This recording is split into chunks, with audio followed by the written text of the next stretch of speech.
Peace, everybody. It is I, the EMA Energy Master Allah, and you are watching 5% Nation, the Solar Return. This is episode 13, and I'll be talking all about English lessons, English C lesson. You know it better as the 1 to 36 if you got the lessons under your belt. I wanted to go ahead and come to the front of the camera today. Normally, I only really do this at the beginning and the end of the lecture series, but I thought this was a pretty important discussion, and I have to establish a couple of things. So first and foremost, I graduated from the School of Business and Industry at Florida A&M University in 2009 with a degree in business administration. So even with all of my greater spiritual pursuits later down the line, the important thing to understand is that I am an authority when it comes to business and finance as well. And it is because I understand those subject matters so well that I don't really deal with it. Which is to say that what ultimately causes the failings of society, let alone the black community, isn't the lack of money, but the attachment to the idea of the money. Because the millionaires and higher who I have hung around, been around, ate dinner at their cribs, seen huge deals with my own two eyes. I've stood up against CEOs at Procter and Gamble to their face. I have been inside of a jail cell for teaching people to tell the truth of what's on their minds and things. So yes, I'm not Energy Master because somebody gave me the name. I earned that title. I am the Emma. You see, and so it's not me just coming on here to just try to teach you about some things that I know nothing about. This is me having been on the inside. During the beginning of the pandemic, well, even before that, let me go ahead and say that I predicted that there would be a collapse several months before. And then I'm not going to say people laughed, but then they didn't take it seriously when I said it or whatever. They're like, okay, well, yeah, something like that could happen. No. I knew that something had to give because it was not a sustainable model. And sure enough, we had shutdowns months later. Now, shortly thereafter, a lot of you know that I ended up hooking up with John Mook Gibbons, the manager of Wu-Tang, the creator of Wu-Tang Management. And through him, I was introduced to a number of individuals, many of whom were associated with the Moorish Science Temple. And so during that time, they were essentially teaching exactly what blockchain was, how finance was moving into that digital space in that particular manner. And you'll see exactly why this is extremely relevant to the 1 to 36 in a minute, and why I teach the 136 a little later, whereas it's normally taught a little sooner in the lessons. In fact, I would think it would be before the 1 to 40, because the 1 to 40 was created in 1934, whereas the 1 to 36 was taught in 1933. Okay, and you'll see the parallels between the events, but essentially what you have and what we face now, as we have, more and more black billionaires popping up, and there's some people who are enjoying the American dream. The vast majority of America is starting to have a wake-up call now in the midst of this current administration and things of that nature, things we've been warning about for over 100 years. But if you thought rug pulls with respect to NFTs were bad, or you could really look at the crash of the housing market in 2008 as sort of being a rug pull, because they knew that bubble was going to burst. You'll see that this is a pattern of behavior that is tied to what might be the most stringent and trying initiation, not just on planet Earth, but throughout the universe. And there is a rhyme and reason to why I spent so much time introducing you to expanded concepts of both linguistics and mathematics and physics before we came to this conversation, because it is deceptively simple and easy if you don't realize what's really being communicated here. And if you do understand it with clarity, you will receive the keys necessary for us to achieve and arrive at the place that we all so desperately want to arrive at. I didn't say that, let me be careful how I word this. I didn't say that business and trade and money, quote unquote, are inherently bad, because like anything else, they are tools. What I said was your attachment to the idea of it is ultimately what keeps you enslaved and unable to attain it. Because there was a quote that Barry Gordy said, and this was while my cousins and I with Wind Clan, while we were dealing with a former Motown artist, and you know, he was trying to work on a production deal with Barry Gordy. And one of the things that Barry was saying, and I know how it sounds, me just so casually saying this man's first name like this, but like I'll tell you, man, I've been around for this stuff, man. I'll be 40 this year, so I'm relatively young compared to some cats, but like being a fly on the wall during some conversations, man, I'm telling you. But Barry, all right, so he would say he has the kind of money to where the more of it that he tries to give away, the more that he gets. And it's kind of interesting, like now that I'm saying it out loud, how relevant it is to this particular conversation. And you'll see that in a moment. But that tends to be the trend. Like with the people that I've seen that were like really, really wealthy, it wasn't that they were careless with their money. That's not the case at all, what I'm saying. And because they of course understood like what type of life it provided and how many people, whether it be in their family or people who have jobs where they work for that place or whatever, like they understand the importance of them to be that vehicle for finance to enter a specific area and things of that nature. They understood that much, but they focused less on trying to hoard and hold on to money, and then were therefore able to take the risks necessary and make the investments necessary in order to create a stable financial situation. Because unlike what we are kind of, I don't necessarily want to say trick, we'll say condition. Condition is a great word. The way that we are conditioned to try to hold on to every penny is essentially what keeps us frozen, keeps us stuck at 32 degrees, just ice.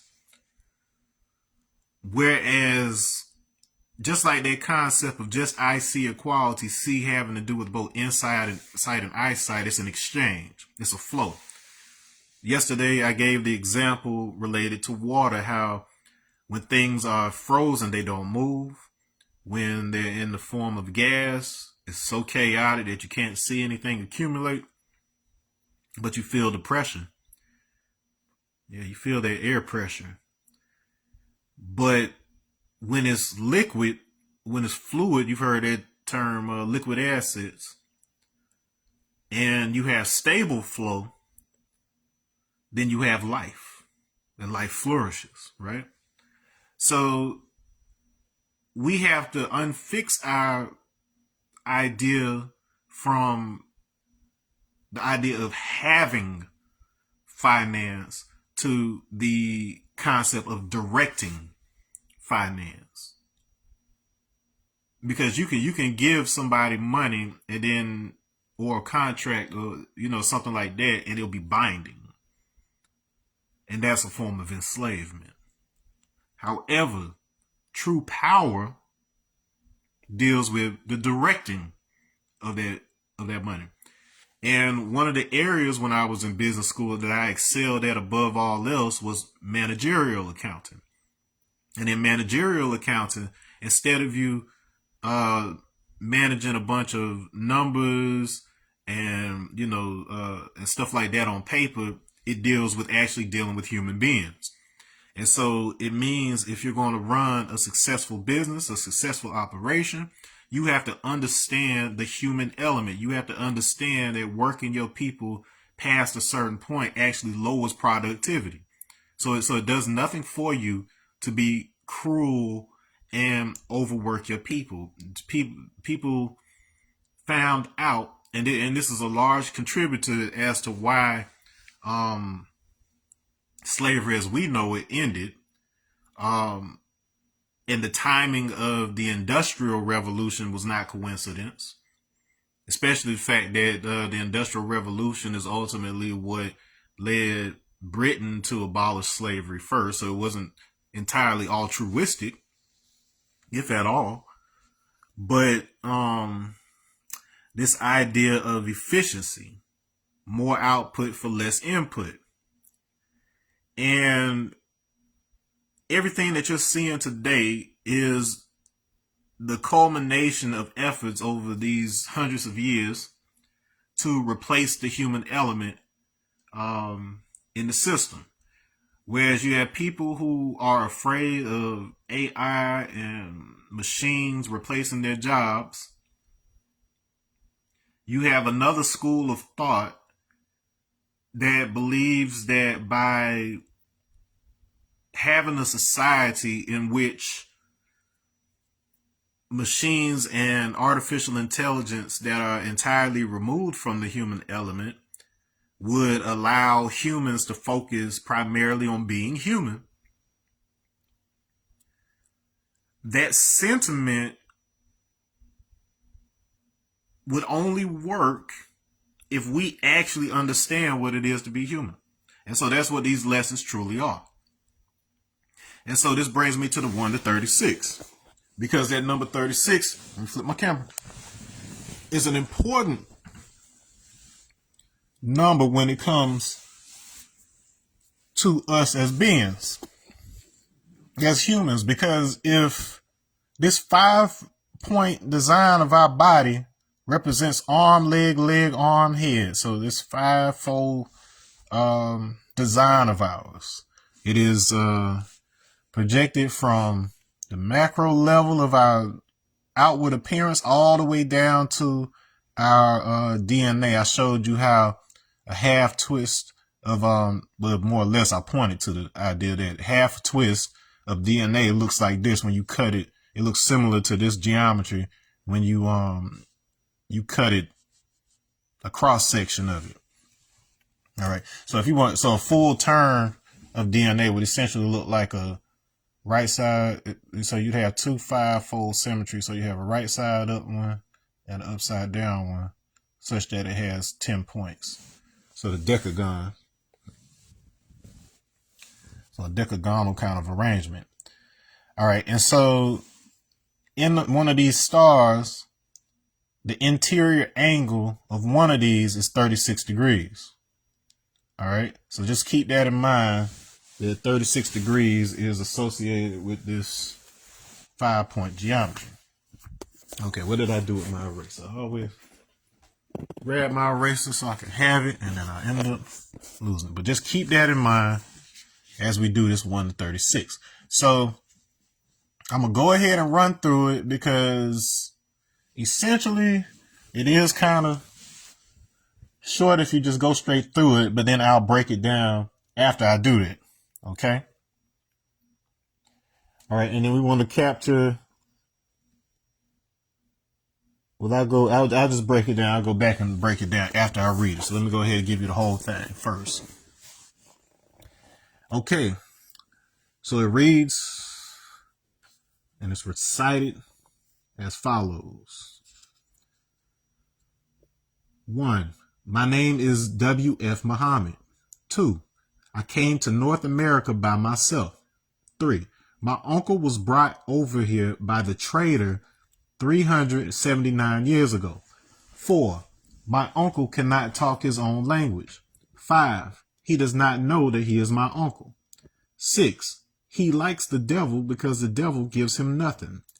7. Why does he like the devil? 8. Because the devil put fear in him when he was a little boy. 9. Why does he fear now since he is a big man? 10. Because the devil taught him to eat the wrong food. 11. Does that have anything to do with the above question number 10? 12. Yes, sir. That makes him other than his own self. 13. What is his own self? 14. His own self is a righteous Muslim. 15. Are there any Muslims other than righteous? 16. I beg your pardon? I've never heard of one. 17. How many Muslim sons are there in North America? 18. Approximately 3 million. 19. How many original Muslims are there in North America? 20. A little over 17 million. 21. Did I hear you say that some of the 17 million do not know that they are Muslims? 22. Yes, sir. 23. I hardly believe that unless they are blind, deaf, and dumb.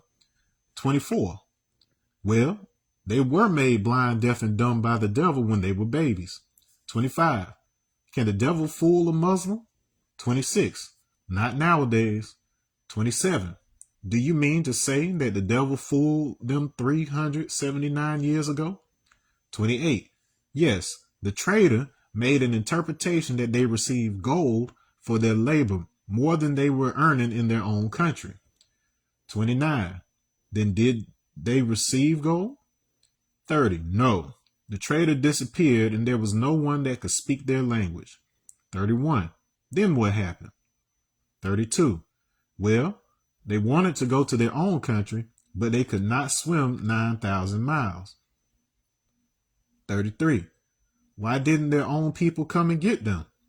34. Because their own people did not know that they were here. 35. When did their own people find out that they were here? 36. Approximately 60 years ago. Okay, so you got a interesting story going there. Surface level, we don't deal with the surface level. By now, if you've reached this point in the series, there's more to it than meets the eye. And so let's go through it. All right, so we've got characters, we've got some numbers, we got all kind of ingredients that are in this 1 to 36. Bearing in mind that there are 36 vital points in your body, and with their fivefold geometry, each one of those points represents 36 degrees. There are 5 points, so 36 times 5. Hold on. I'm doing something funny. All right, 6 times 5 is 30. 0, okay, my 3. Okay, yeah, okay. I'm tripping. All right, so that's 180 degrees, so that's only half a turn. Okay, and then that equals pi radians. All right, so just so we can get some visual understanding of what's happening with the internal state of that single star. Now, and then remember, star is the child. Remember, I told you that this half circle, this semicircle, is the Egyptian hieroglyph for mass or matter. Okay, so this is a tangible. Okay. So knowledge to build or destroy, that means this is so you was observing, we're accumulating facts about how you add on to life and how you take away from life. and add a cipher. So we're adding a cycle that is related to adding on to and taking away from life, and then the observation of which. Okay. What this is describing is a system that is designed to help you understand trade, aka exchange. So there are two key systems that you need to understand exist when it comes to trade. All right. You have universal action, that is throughout the universe, and you've heard this described as karma, even though in the West we have a very messed up understanding of what karma is. Karma simply means action. And according to Newton's laws, it says that every action has an equal but opposite reaction. And so this is what we tend to understand as karma.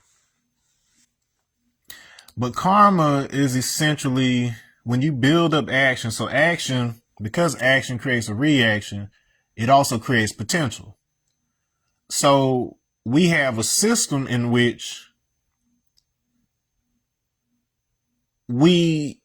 there's nothing inherently bad about karma. It's just a matter of understanding karma. The same way as where it comes, when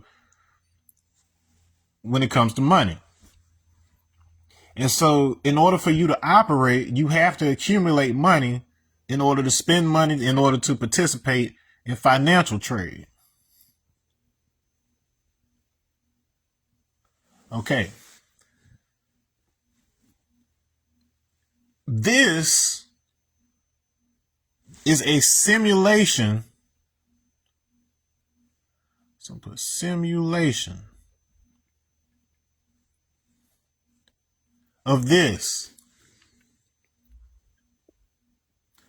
This is not inherently real. It is a simulation of the way the universal system works. Now, while many of you, particularly those who are religious, subscribe to the idea that this is a created reality that we are operating in,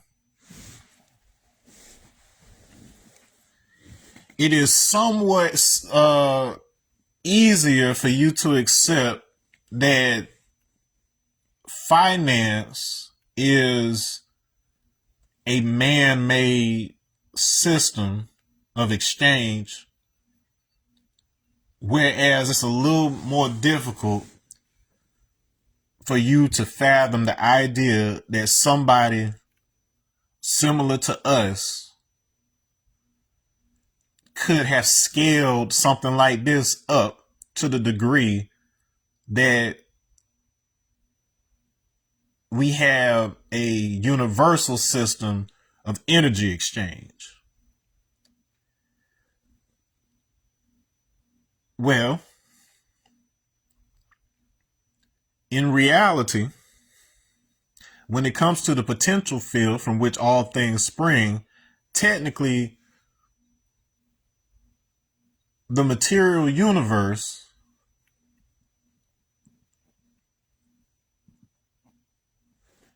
is a simulation of the quantum universe.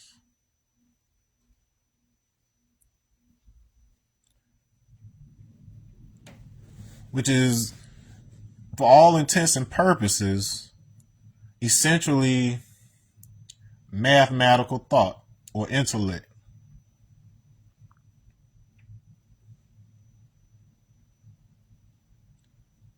It is the mean. So intellect is associated with the element of air, So that also includes communication. So intellect is associated with communication. When you think of money, that piece of paper is intended to communicate a debt. When you receive that, so just to understand how money works in the first place, it's all built on the concept of an IOU. IOU money. So whereas people had, things of value, like let's say gold, and they didn't want to carry that gold around, the banking system in Italy, largely, constructed by, like the Medicis and, certain Jewish accountants and things of that nature. You have this system that essentially says, hey, well, you don't want to have to haul all that gold around with you all the time. It's heavy, and then, somebody could just like rob you and so on and so forth. So why don't you leave it here? And what I'll do is I give you this promissory note that says that, if you bring this back to us, you can receive your money. So essentially what that meant was that the note itself was, by all intents and purposes, the same value of the gold. Because if I gave that promissory note to somebody else, they could go to the bank and withdraw my gold. All right. And this was pretty much, how the world was operating for a good little while. But in the U.S., you had a situation where they decided to give up the gold standard altogether. And it was Nixon that did this. And so, in other words, initially this was a shift to oil, so you ended up with oil dollars. So instead of being backed by gold, it was backed by oil. But at some point, it became such that we were completely involved in fiat, which basically means fake. So simulation money. Your money basically exists as some numbers in a computer. If something were to happen to that computer, you lose your money because it is digital. People can edit those numbers and make it seem like they have more money. And so as a result, this is why we ended up with blockchain, because blockchain is designed to be a public ledger that anybody can look at. So there's no transactions that happen behind the scenes. Everything is out in the open. And because of the way that information is exchanged within that blockchain, it automatically keeps not just a record of every transaction, but the order that these transactions took place in. All kind of information is permanently stored because nobody has access to be able to change that. It just kind of operates like you input information, it does what it does with it, and there's nothing you can do to edit it. It's a public record. Okay, and so this posed both an opportunity and a threat to the centralized system that we're used to, which was based on something called the Byzantine generals problem.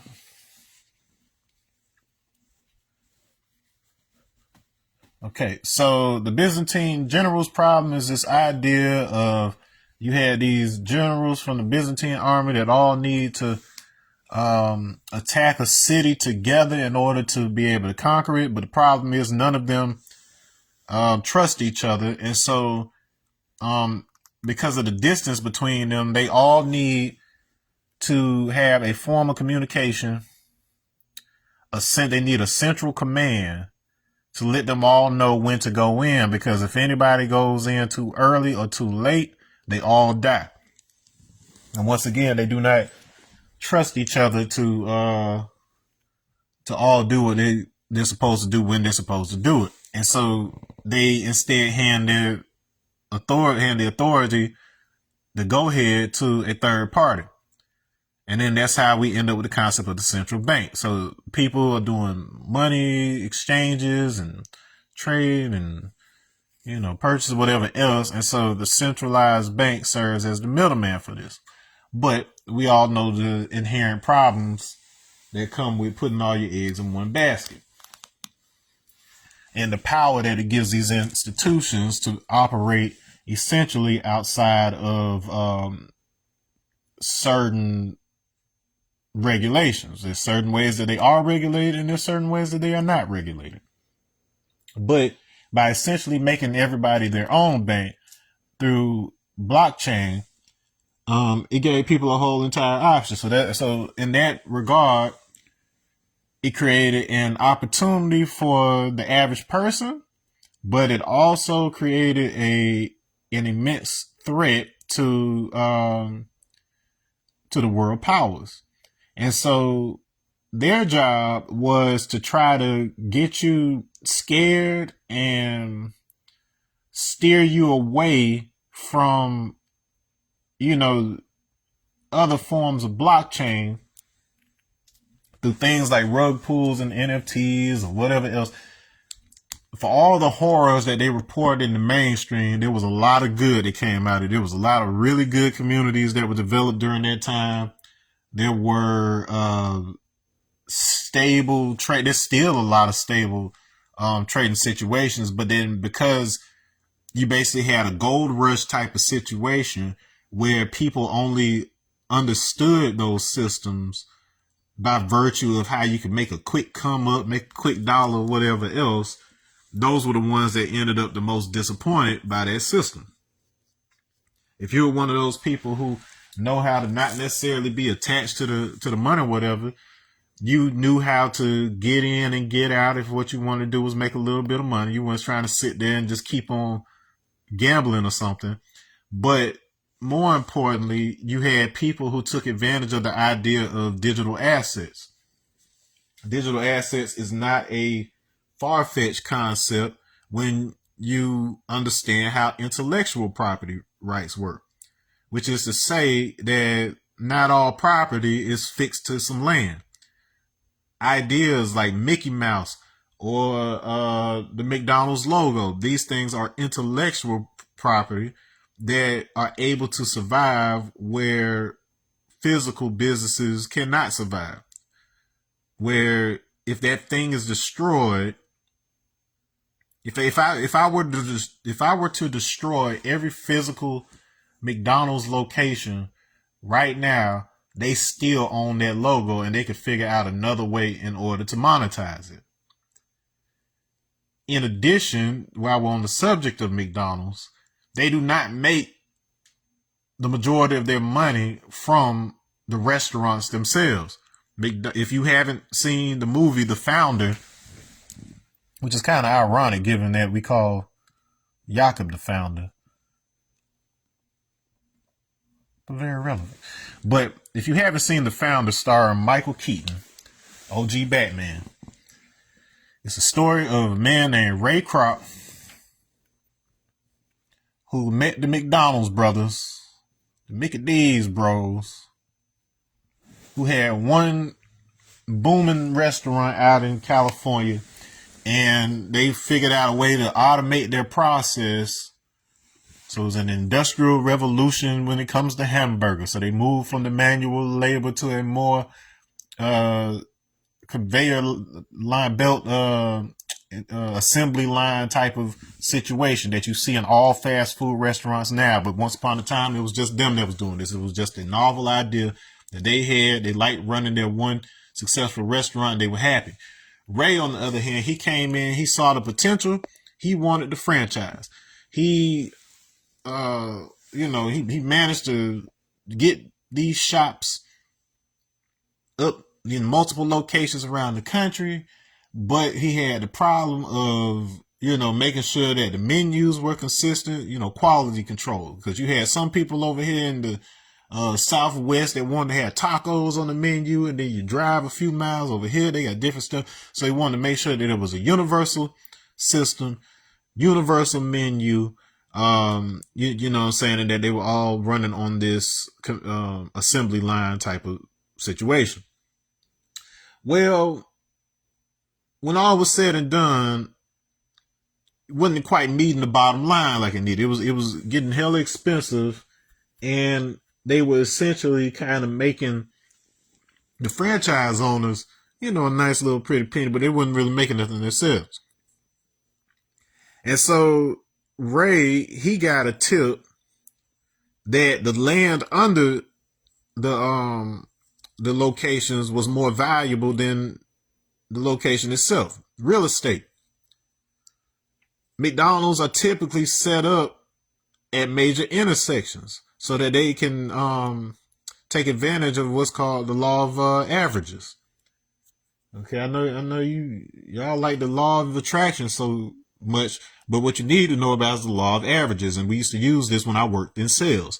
I took a sales job back in 2017 working for a marketing company, mostly because I finally had gotten around to reading Robert Kiyosaki's Rich Dad Poor Dad a little while before that. And he emphasized,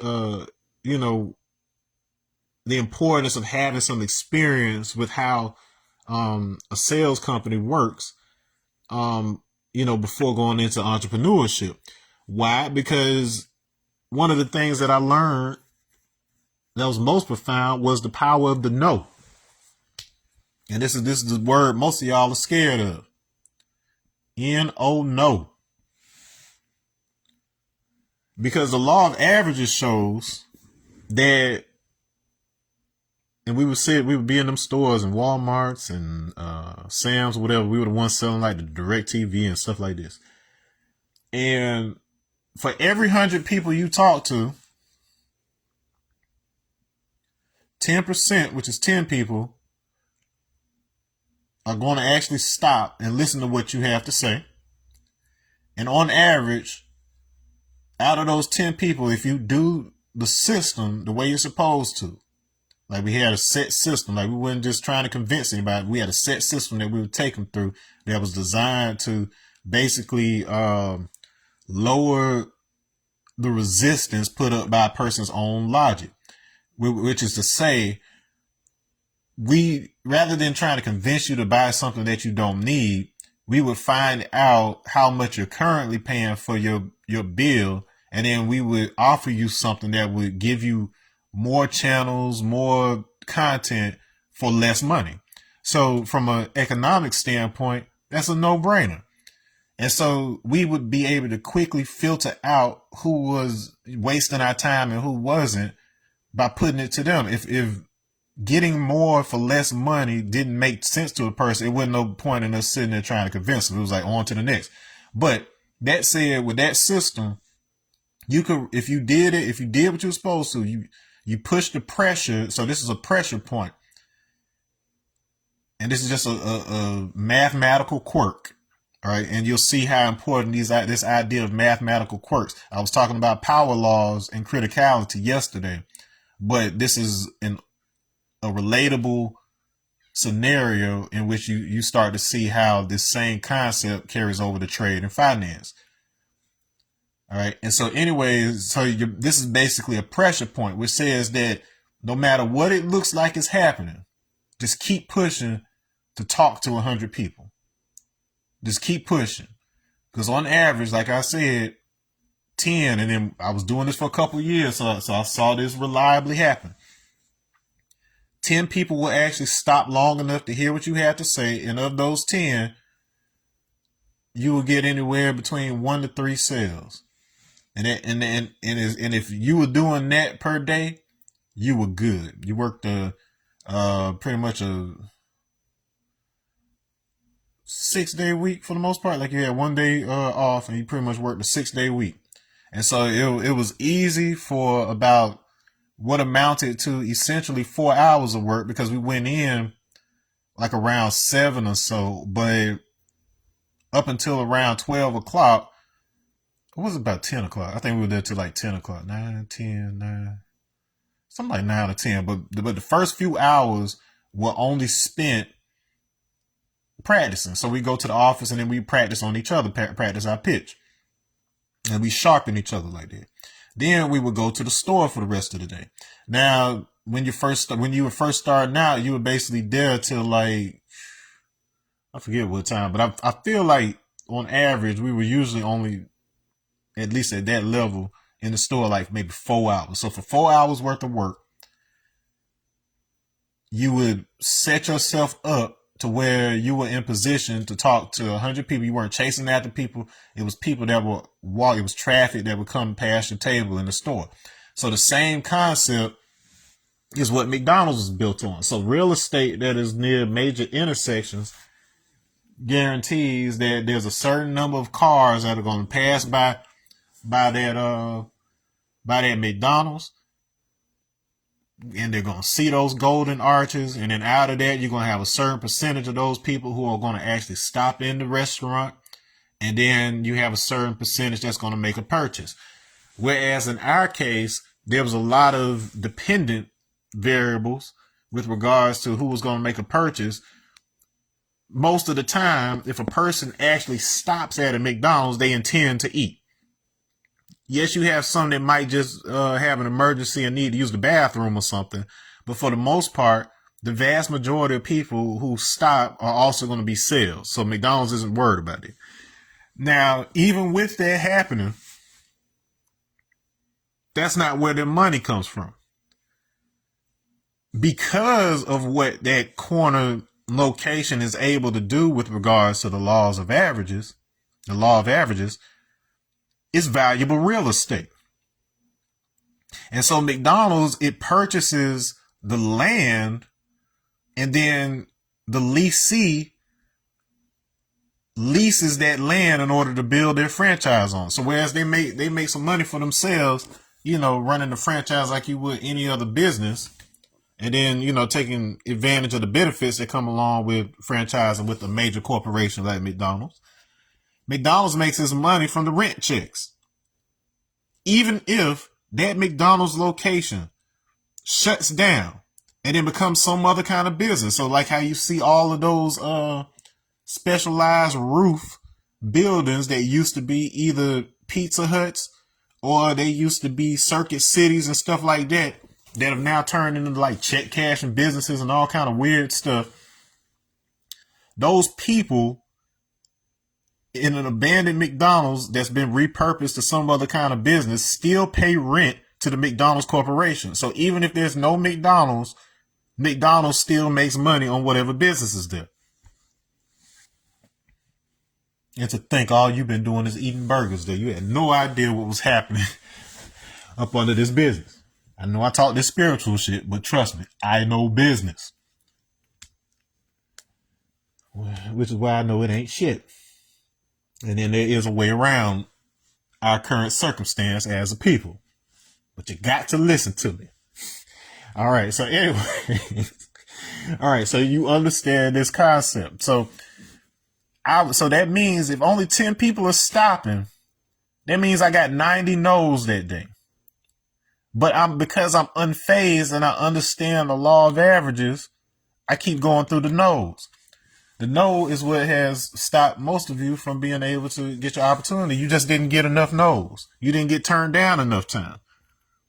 I even say when it comes to music, I say if you went diamond tomorrow, diamond means 10 million or more sales. And that was physical copies. I ain't even talking about it's a whole nother figure when you're talking about streams. You got to have more streams.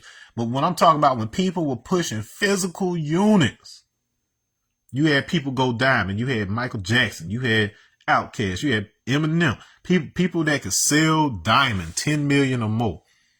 Multiple diamond. Even if you sold 10 million records, it's about 8 billion people on the planet. That means that there are 7,990,000,000 people who either don't know who you are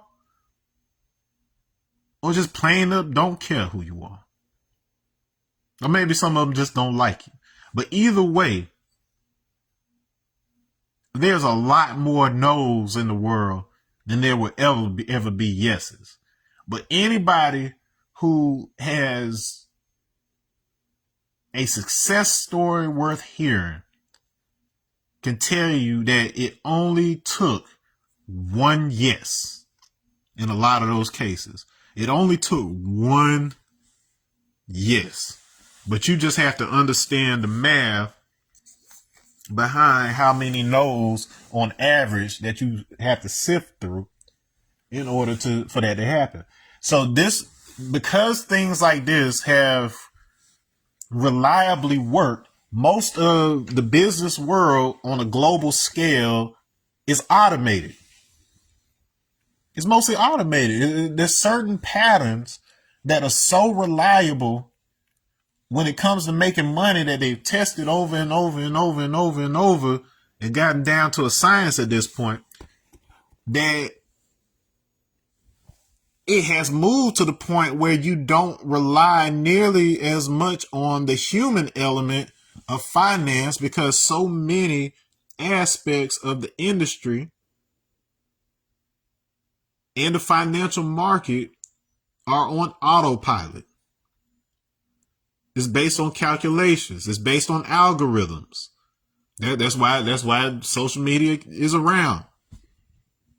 It isn't for your enjoyment and your entertainment. It's so that they can collect data. And then using that data, they're able to create algorithms that determine which products are marketed in front of you, and they create I forget the wording they use for this, but I'll just call it like a click chain. So in other words, they know which content to put in front of you in order to get a specific reaction, and then they want to have as few actions as possible between you clicking on something and you making a purchase. And it is ways to time those things. So if you've ever worked in social media, I had a relatively successful social media management business several years back, like around 2015 I did that. And and then I work primarily with a nonprofit that's right here in my hometown. And so if you've ever worked in that field, you know that scheduling is your big friend. Like, you would come up with your content ahead of time and you would schedule. I do the same thing with these videos. I'll record them here live on Facebook, but then I schedule them and stagger them out on YouTube so that one premieres each day, Monday through Friday. Okay, but case in point, there's a science to understanding when your people are actually online, when they're most likely to make purchases, what time of the month, what time of the year. Whenever it's tax time, that's when you start hearing the cheap car commercials where people can come down and get a car for the low and all of that, or whether they blow their income tax check on a new car that ends up breaking down a little while later. So they end up buying a car every income tax check. So they know your habits. They know your spending habits around holidays. There's some holidays that they say they are only in existence because they know that's when people will spend money. Like, you might as well call Black Friday a holiday, and then they expanded that to Cyber Monday, and they all kind of, they got one for every day now. But this is all about timing, and I've talked about that. And then the other word for timing, that means that time relative to the movement of something. You can think of timing as frequency. So to understand the timing of something is to understand the frequency of something. And if you understand the frequency of something, that frequency can allow you to simulate the results of something. So if something has historically worked in the past, a person who simulates that similar timing later down the line in history can access the same frequency and manifest a similar result. That is what these lessons are trying to It's trying to get you to rise above the loop associated with four-dimensional history and evolve to the level of 5D frequency projection. So that's literally why you call prediction projection, because it has to do with the total probability field. The other day I told you one of the classes that I excelled in the most was probability and statistics, because I understood probability from playing spades and dice. Like, I know how many cards there is. I know how they're arranged. I know, based on what I have, what must still be out there.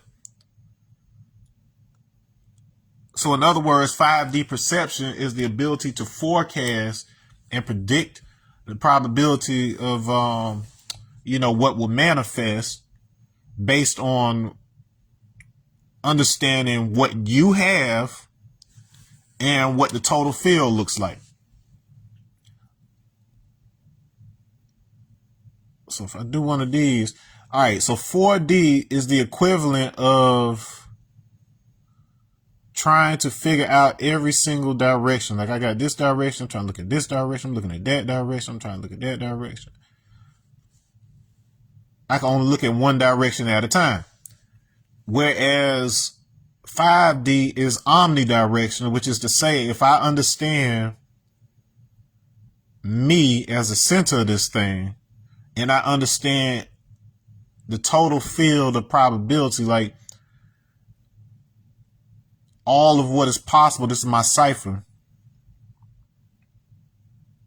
If I understand all that is possible within my cipher, I know the laws of physics. I know the laws of math. I know reliably what can and cannot happen within my field, my range. If I have a house and I got a security system on it and I got my house set up a certain way and I'm only letting certain people in it, there's always going to be something that you don't foresee. But for the most part, you've limited the number of variables as to what can happen within that closed area. So what we're saying here is that the laws of your house are still subject to the laws of your city. The laws of your city are subject to the laws of your state. Your state is subject to the laws of your country. Each country is subject to certain global laws, whether you believe it or not. But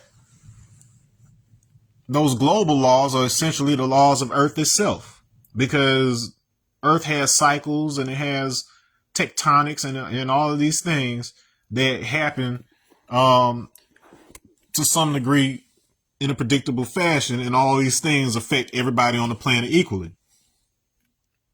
And so likewise, that's why there's so much emphasis put on, both by institutions as well as myself, to make sure that we understand the laws of physics and mathematics. In my case, it is to educate you so you can be aware that there are laws underlying all the other laws that trump all other laws. So when the laws of the land are not benefiting you, you can instead look at the laws of the way the universe works and then figure out how to apply those.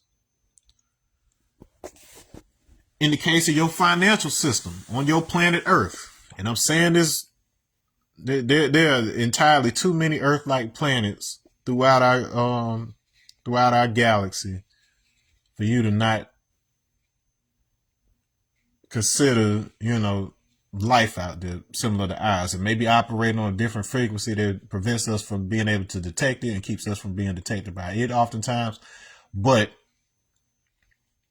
I guarantee you that this intellect of arm, leg, arm, head is not peculiar to our planet. And any concept of universal laws allows for the framework for some of these encounters. I'll just call it that. All right. And so even within that, if you only understand physics from the standpoint of what you've been allowed to learn or what you've been told in the educational institutions here on Earth, yeah, if somebody had a different school of physics and how to arrive at solutions, based on their specific position and their specific gravity and their specific sun or suns, they may have multiple stars that provide light to their planet. They would have a different set of physics, not entirely. Like, some things will always be stable and common, but some things will differ. And so the whole point of us distilling this information in the way that we are and breaking it down the way that we are is because there are certain foundational concepts that will be constant no matter where you go in this universe. And then, for the most part, those are really the only things that matter to you. And ironically, just like I said earlier, it's not finance that gives it value. It's the concept of exchange. And the currency. So you should already be looking at this word currency in its relationship to current. We think of current in terms of the flow of, like, a river, a fluid. And then we think of current in terms of now. That is what now is. If gas represents the field of potential, we don't know what's going to happen. We know what will likely happen. We know probability, but we don't know exactly what will happen. If gas is the field of potential and the future,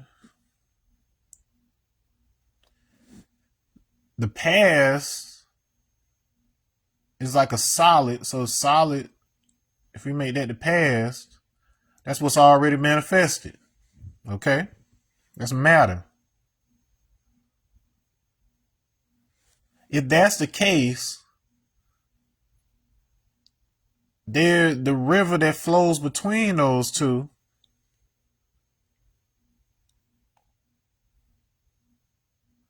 is the present. So this is why the present is associated with presence, and why the now, the current, is currency. It's the flow in and out. That's the point of a currency. It's a go-between. And just like any good current, any good liquid that can flow in a current, it has cycles. So, and those cycles are facilitated by temperature, which is itself coupled and a manifestation of pressure. So remember, I was talking about that pressure of the 100 nodes. So depending on pressure differentials, things move one direction or another. I'm teaching you thermodynamics now. If I have a membrane, a permeable membrane, meaning things can pass through it. If I have more stuff on this side of the membrane and less stuff is empty on this side, the stuff will move from this side into this side. Vice versa. If I have more stuff on this side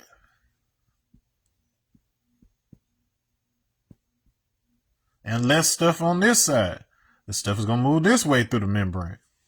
In and out. Exchange. Thermodynamics. Okay.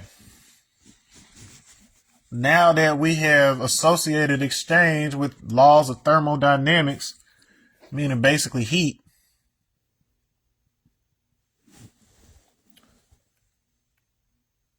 okay, so now that we've coupled thermodynamics with exchange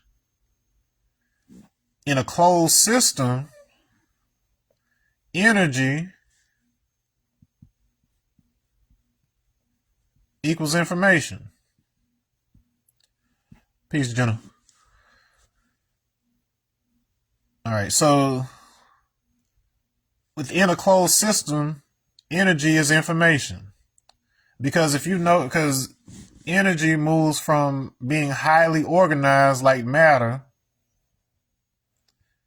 to becoming more chaotic over time. So remember yesterday we were talking about chaos theory. So it becomes more disordered over time. And so that we can look at that as like gas. So we'll say solid matter. So the solid state, the original state, and then the chaotic state. So we'll say origin and we'll say chaos. Now that flow between origin and chaos is that current. And so that current is going to take a certain number of measurable movements to get from point A to point B. Okay, if I know every movement that it made, I know the length, I know the angle, all this information right here.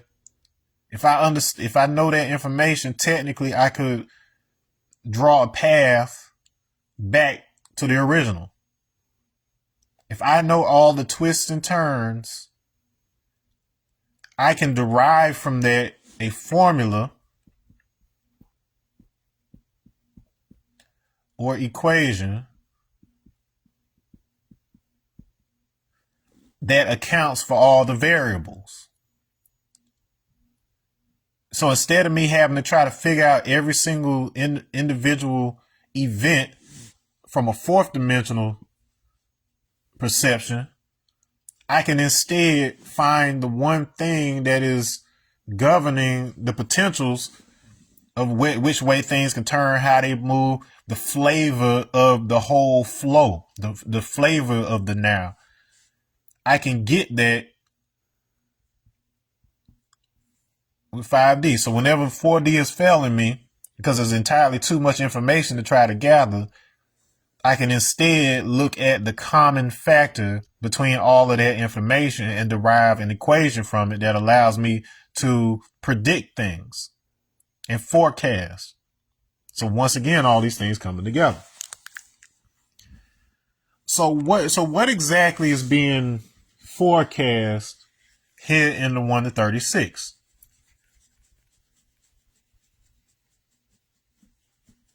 Okay. What exactly is it that we are able to predict and gain some control with this? All right, so it says, my name is W.F. Muhammad. So that's our first character. So this is a closed story. So these 36 degrees, and I know you like how 36 degrees can describe both an angle or it could represent a temperature. And if you didn't notice, 36 is greater than 32 degrees. So we're rising above 32 degrees, which is frozen or stuck in or at equality.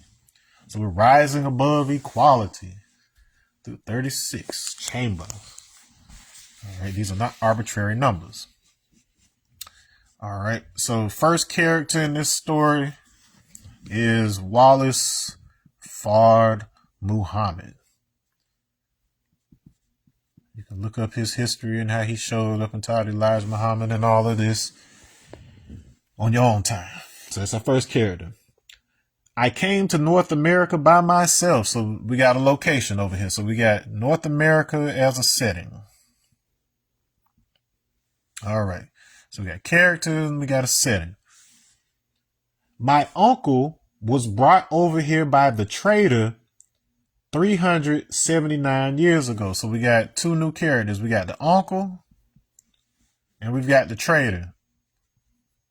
And now we've got a number in the form of a time. So we got three 379 years ago. This is the third time that we have been exposed to this number 379. And I've touched on what the significance of that 379 is in a number of ways, both in it totaling 19 and with regards to 37 times 9 equal 333. And we talked about how that is the analog to that, which is the third orbital of an atom. Significance of that: 3 concentric circles. Remember our decagon I told you about a minute ago? That was a full turn of DNA. So this is the cross section of DNA. All right, and so a pentaract, which is the 5D object, is essentially 3 concentric dodecagons. So it's got 31 points associated with it. But I'll go ahead and tell you now that its central point is actually a line connected to a back point, so it's actually 32. So it's 32 points in a pentaract. Okay. We also find 32 as being relevant with the tree of life in Kabbalah. Talked about that a little bit.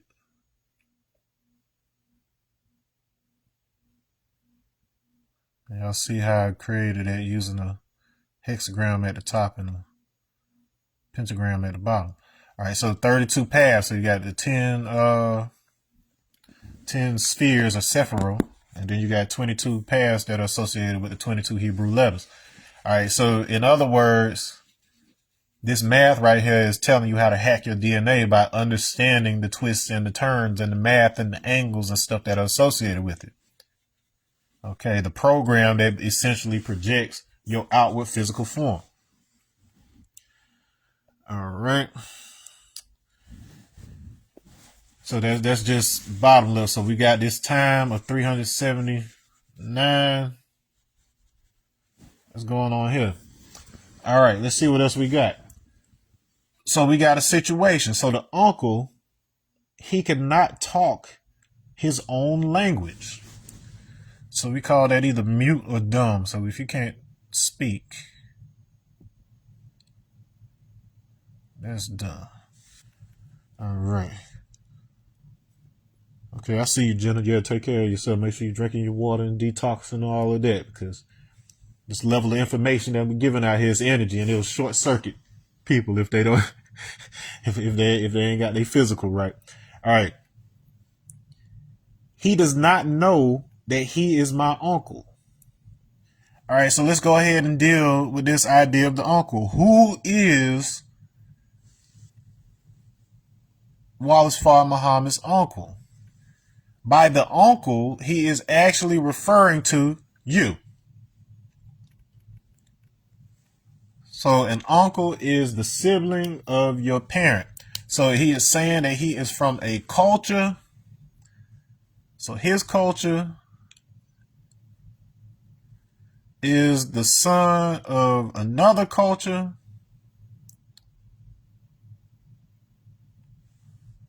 for whom your culture is the sister culture to it. All right, sibling. Okay. So there was a shared culture here that divided. I can go ahead and tell you that's Benue Congo. One set of people went one direction, one set of people went another direction, and ultimately those in the Arabian Peninsula, they essentially came to Islam through Muhammad. Okay, so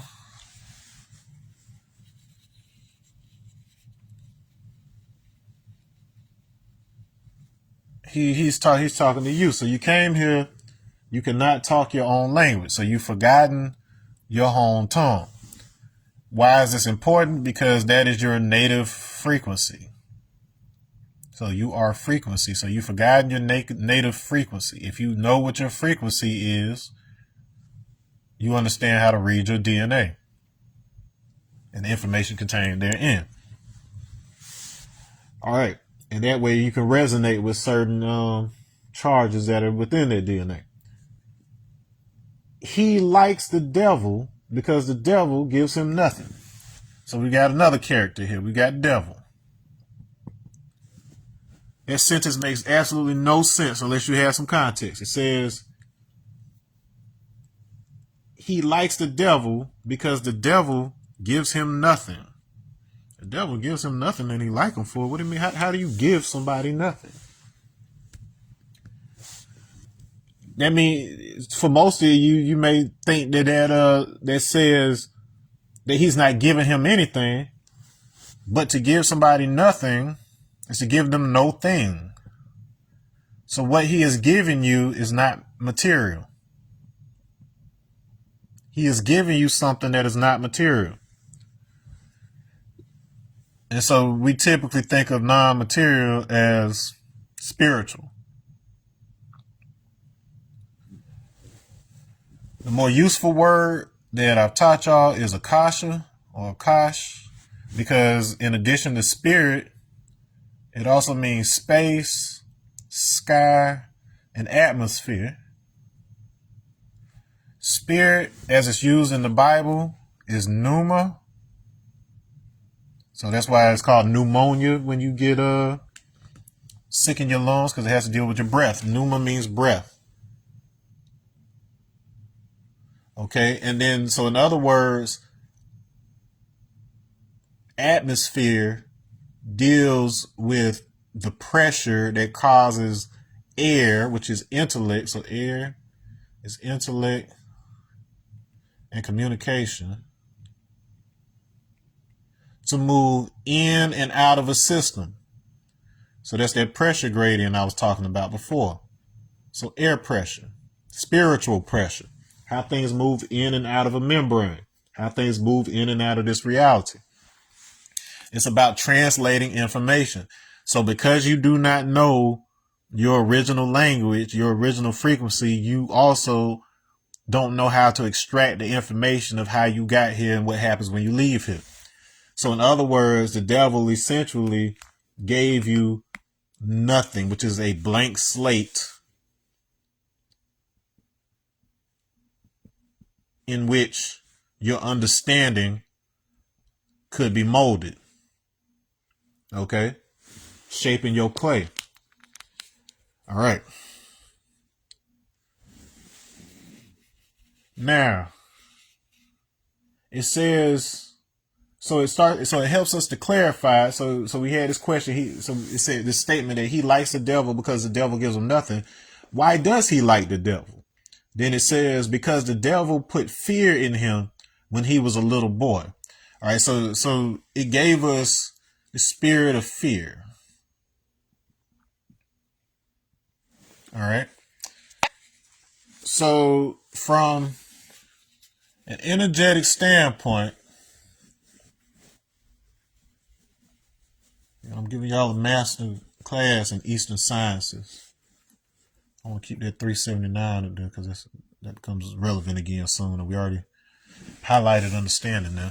All right, so fear in traditional Chinese medicine, so the arts of the East, affects the kidney. So it gets stored in the kidneys, which is really associated with the color black, to be honest, but that also trickles into the color blue. So there's other applications for it, but it's actually associated with black. All right, and then I've explained the math behind that, whereas in a particular model, I showed you how the diagonal here is square root of 2. The diagonal here is square root of 8. When I have a double cube, I talked all about this in my previous lecture series, so this is just a refresher. If the length of all these sides is 1, meaning it's unitary, the length from here to here is the square root of 1. Length from here to here is the square root of 2. Length from here to here is square root of 3. Length from here to here is square root of 4. Length from here to here is square root of 5. Length from here to here is square root of 6. This point is technically the square root of 0. Therefore, I've got 7 points here that represent the 7 chakras. Of those, this would be the crown, this would be the third eye, and this would be the throat, which is associated with blue. So when we have one of these, that's associated with blue. When I extend it out, double the square root of 8, if 6 is red, which is the longest wavelength related to our chakras, then that means that we're dealing with something outside the visible spectrum once we get here. So it appears to us as black. That's a relationship between blue and black. So if you look at black as the doubling of blue, you understand that this is describing kidneys because you have 2 kidneys. Okay. That's why you have 2 kidneys. So it has something to do with communication. Speaking, communication. And it is also associated with the water element. So the kidneys are associated with the water element. Water, its nature represents the animus or the animating principle, which itself is derived from a specific interference pattern. Because you have 2 kidneys, you can have 2 signals that interfere with each other. The ears are part of the kidney system in Chinese medicine. So this is why you have 2 of those as well. When I have 2 different signals, like let's say I have one that is 101 hertz frequency, and then I've got another one that is 108 hertz coming from the other direction, they will interfere with each other in a way that has me only hear a 7 hertz frequency. By them beating against each other, they average out to this right here. And so if I have this coming in from my left and I have this coming in from my right ear, then in the center, I'm gonna have this. This is called binaural beats.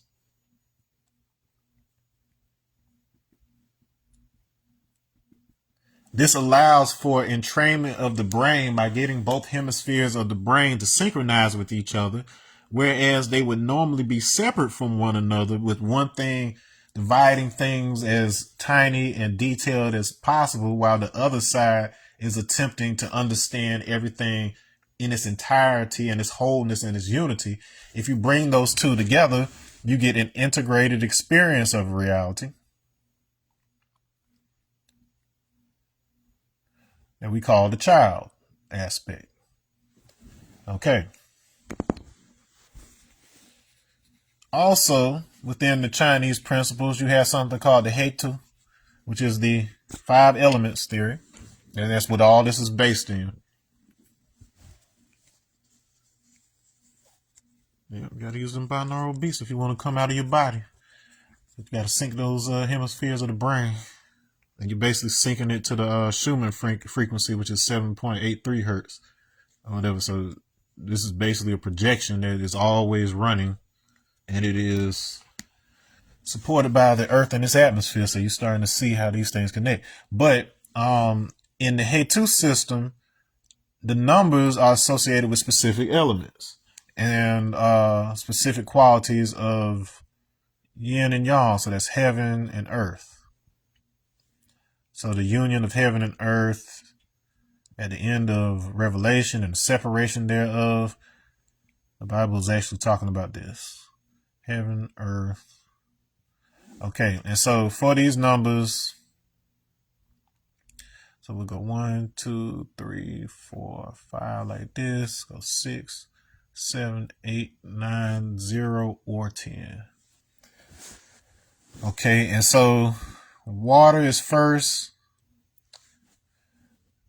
the way it goes, it says that heaven creates water using, and then I'll use this in supreme mathematics terminology.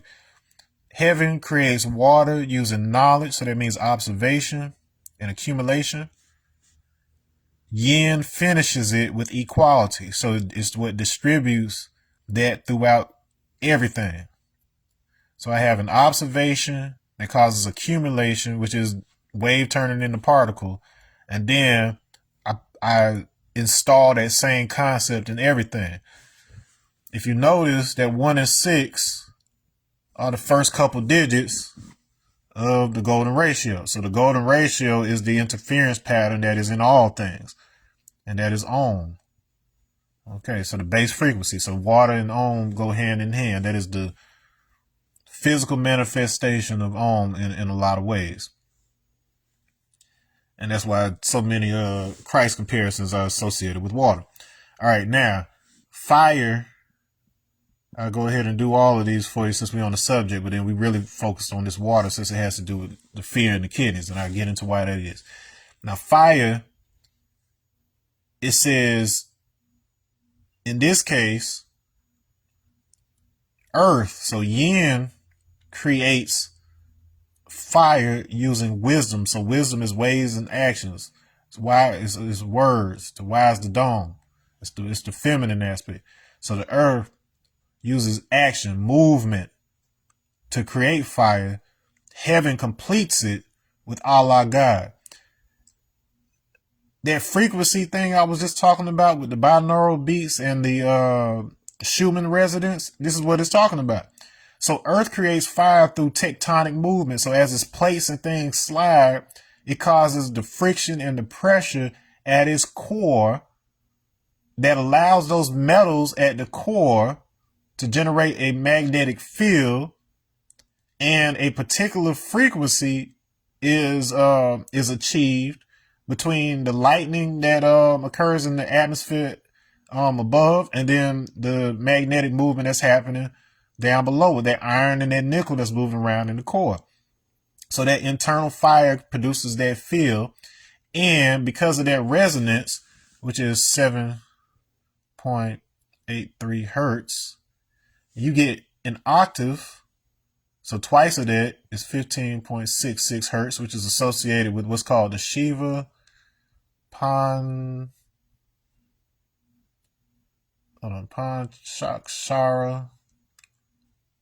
Yantra, which is a thing that looks like a flower with 5 petals. So basically the same design as you and this frequency. Okay. And we deal more so with the harmonic of that, which is just below that, 14.3, something like this, hertz, which is a difference of 1.33, which is directly associated with the 133 we get from multiplying the 19 code of the Quran times 7, which is Allah God. So it all comes back around to that. So this is the science of fire right here. So there's a frequency being projected by the earth via the same frequency that your theta brain waves operate at. And that the theta brain waves are the things that you're trying to entrain when you are having an out-of-body experience. So a large part of your conscious experience on this earth surface is facilitated by the fact that we're all being generated. Our consciousness is being generated by the same frequency supported by the earth. Okay. Now, the other thing that you may notice about this 2 and this 7 is that 2.7 is approximately Euler's the Euler number, and this particular Euler number right here deals with like population growth. So we can look at this as external growth. Fire is external growth. It has to do with will. Whereas water deals with, so this golden ratio deals with internal growth. So it's the way things grow within your body, within a closed system. So fire is the external system, water is the internal system as far as it's concerned. So we got, and then fire is associated with the heart. So you have one heart but two kidneys. All right. So instead of you having two objects that interfere with each other here, fire is a single object that has an oscillation. So it moves, it pumps in, out, in, out, in, out. So we got left and right, in and out. So two different types of actions. And so this in and out type of motion is what gives us thermodynamics. So thermal is heat, fire. And so that's how it helps us understand external growth. Water is an interference pattern, meaning that it deals with internal sound and the resonance between these two things. All right. Here we come to air/wood. So in Chinese, the wood element is the air element, more or less. And it says heaven creates the wood element through understanding, which is the mental picture one draws from knowledge and wisdom to see things for what they are, not what they seem to be. So in other words, whenever fire acts on water, it creates steam. And so we get air. All right. We get that air, we get that pressure. Earth finishes it through build or destroy. So to build is to add on to life, to destroy is to take away from life. So it's adding a cycle. So this is an air cycle. This is a pressure cycle. So this is communication between heaven and earth. All right. So that 3-8 is intimately associated with current. The significance of that 3 and 8 is that 0.381 just so happens to be the current in Ohm's law when you have potential or voltage that is equal to 1 over phi, and then you have resistance in the wire that is equal to phi. All right, so we've got water element as our resistance. We've got the inverse of water, whatever that's supposed to mean. So 1 over, so it's the 1 divided by water. So it's your wholeness. So it's the wholeness divided into its water components. And then we have the current. So remember, the potential is the gas. The resistance is the solid. So we can call this ice. And then the current would be your liquid. I've shown you in the past how this is alphanumerically Ocha, which is the Caribbean spelling in like Santeria for Orisha. Right, so Orisha represent the now, the current, the movement, the communication between heaven and earth. That's why it's looked at as a go-between within that system. It is actually the current between the pressure of the creator, quote unquote, and then the resistance that you have as the physical form. All right, let me see. I'm the weeping willow. I'm a willow. I'm the tree. All right, that's right. I got you. All right, and 4-9 is the metal element. Okay, so this also has to do with Akash, fifth element. So spirit. And then it says, so yin, so earth creates metal using culture. So culture is one's way of life. I, God, I, self, Lord, and Master is a culture of freedom. All right, so it's creating metal. So the earth creates the metal. Heaven, the Akash, the space, the breath, the circulation, finishes it through born, which is to manifest from mental to physical. All right, so this is technology. So through metal, our understanding of the spiritual and the relationship with metal and breath and circulation, thermodynamics, field dynamics. Our understanding of that allows us to understand how something goes from mental to physical, non-physical to physical. A potential is applied to the metal that changes its physical properties. It allows it to become malleable. It allows it to have a current go through it. There's electricity that flows through metal wires. whatever this is, technology. Okay, so all of this is embedded in this lesson of the 5 elements. All right, and then finally, earth. So earth as an element, which has to do with solid form. It says heaven creates earth using power. So power is the truth. Truth is the power to resurrect the mentally dead from its present state of awareness, All right. So this solid state, we're acting upon it by applying this concept of the 5, the power, the truth. All right. Then yin, the feminine aspect, completes the form using a cipher. And so a cipher is a person, place, a thing, a circle consisting of 360 degrees.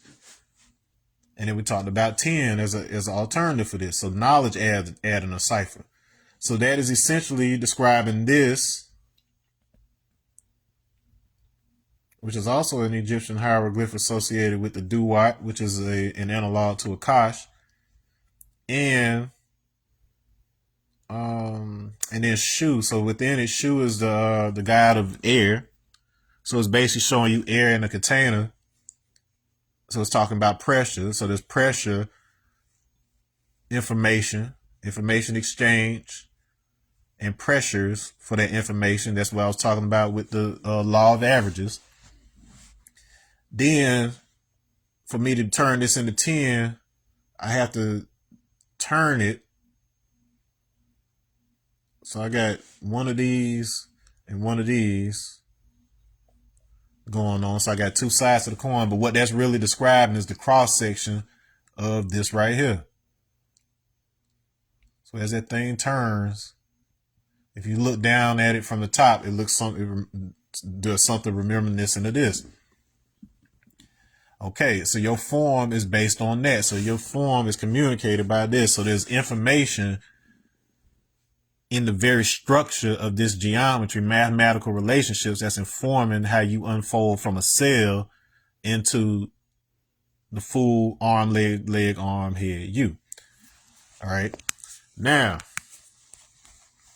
you got pressure with the, and then remember, pressures can be mental, spiritual, or physical. All right. So you just got an electricity lesson right there, because all of this does come down to energy. Remember, I'm the energy master. All right. And so, anyway, so if we look at fear as a type of energy, it's a pressure that causes you to behave in one way or another.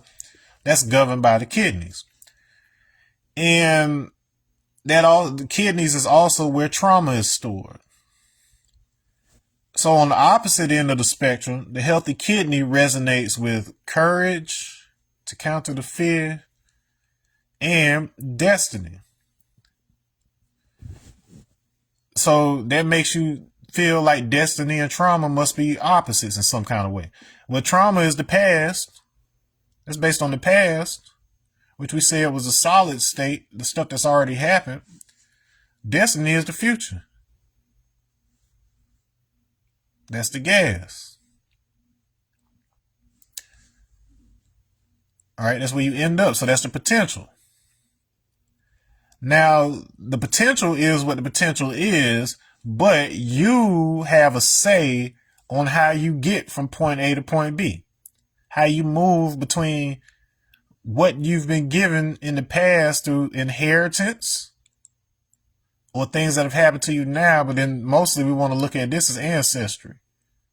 So ancestral trauma. Am I moving 100% based on the wants and needs of my ancestors because they went through something?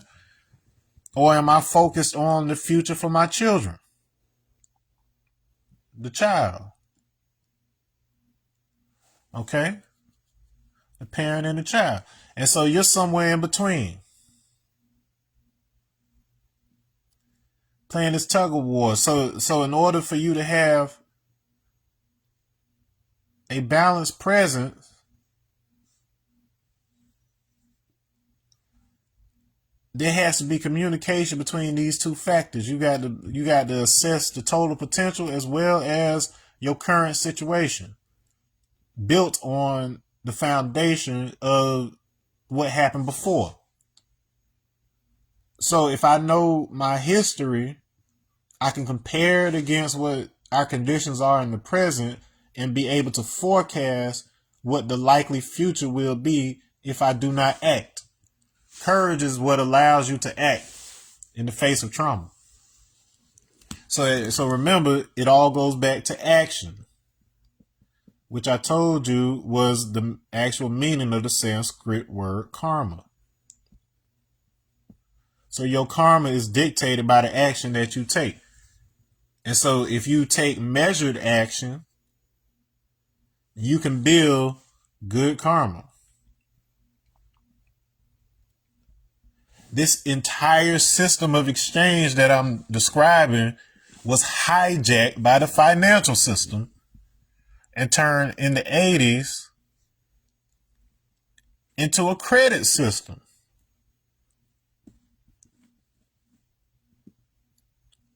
Credit scores. So whereas we were all basically governed by the universal laws regarded to exchange that are supported by the environment, it's supported by our bodies, it's supported by all these natural systems, they created an artificial system of exchange, credit and credibility, within which they have the ability to falsify credibility. It's too easy within that system to give your friends favor and your enemies or the people that you're sucking dry.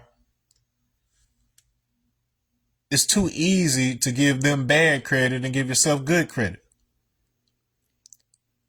This is why this system can only be overcome by fully understanding the universal system, because it operates on the same rules. You just have to figure out how to translate it. So the trader is the translator.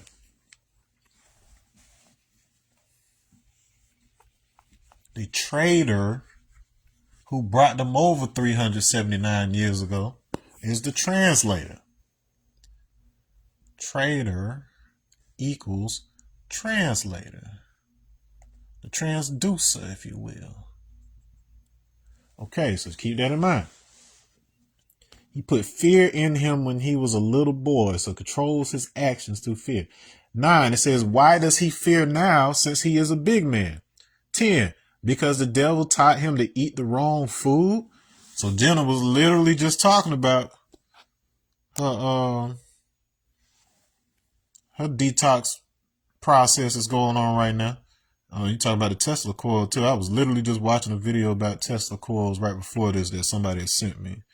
But yeah, just with regards to this detox, your body. So when you're taught to eat food, and remember, food isn't just your physical intake, but the information that you take in. So bad food is essentially a poor translation. So let's look at bad food as a poor translation. Because at the end of the day, energy exchange is information exchange. Energy, your body's a closed system. So energy is info. And so a poor translation of said info is what causes disease. When you are, so here's a perfect example. When I was training in Tai Chi and Qigong and the healing practices, one of the things that came up was the shape of water. So depending on the angle at which water bonds, it has different properties on that quantum level, and the orderliness of that geometry leads to order within the body. It just makes natural sense. Order begets more order. A clean frequency begets a clean frequency. We're like tuning forks to one another. And what happens is natural water, particularly water that's found in plants. So water in plants is taking on a specific geometry. Okay, that's based on the way those cells and everything else. So let's just use, since we're talking about this, let's just use that as an example of orderly geometry. Or better yet, when it comes to water, oftentimes you're dealing with a lot of hexagrams, or you're dealing with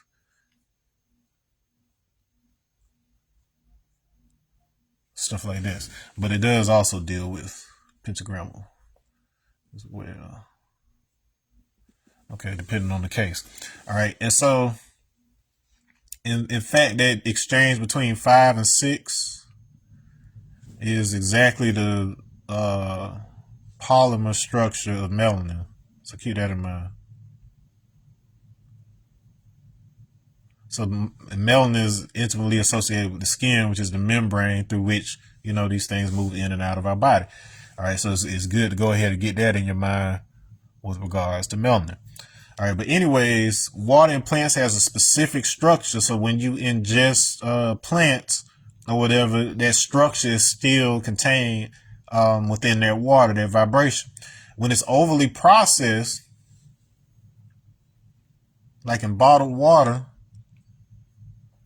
the lattice of that water, the bonding angle becomes flat. So that's flat water. So it gets a almost flat angle to the water. You're not getting all of that information. All right. And so eventually, so the best that it can do is attach to other things. So this is good for flushing your system. So purified water good for flushing the system, but it's not good for gaining resonance from natural information. All right. So you need plants. You need a balance between water that you get from your fruits and veggies and stuff like that. But you also need to, if you're trying to detox and then pull things out or whatever, then you want, then that flat water can come and handle right there. There you go. H2O3. Oh yeah, that's. And then your body's always synthesizing this stuff. It's using these different combinations of the hydrogen and the oxygen in order to do all this fun stuff. So if you start thinking about your food in terms of frequency, and I know you probably hear that in like a new age kind of context, but then now I'm actually telling you the actual geometry and math associated with that. All right, so bad food is a poor translation. I can't get good information that helps me have stable structure. I can't add on to life because I can't translate stable structure from this food. That's this bad food. So that goes for both information and physically consumed food. All right, 11. It says, does that have anything to do with the above question number 10? And then it answers. It says, yes, sir. That makes him other than his own self. So if we're backtracking through 11 and 10, it's saying eating the wrong food makes you other than your own self.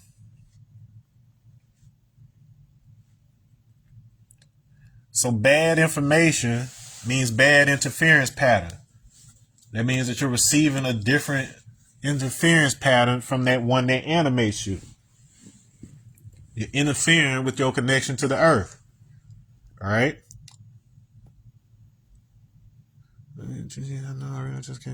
Yeah. Yeah, I know for you. I ain't worried about you, Jenna. You got this. So the only thing I need for you to be is learning, is borrowing my terminology and everything so that you can explain this to others, because each one teach one. You got to turn around and teach others.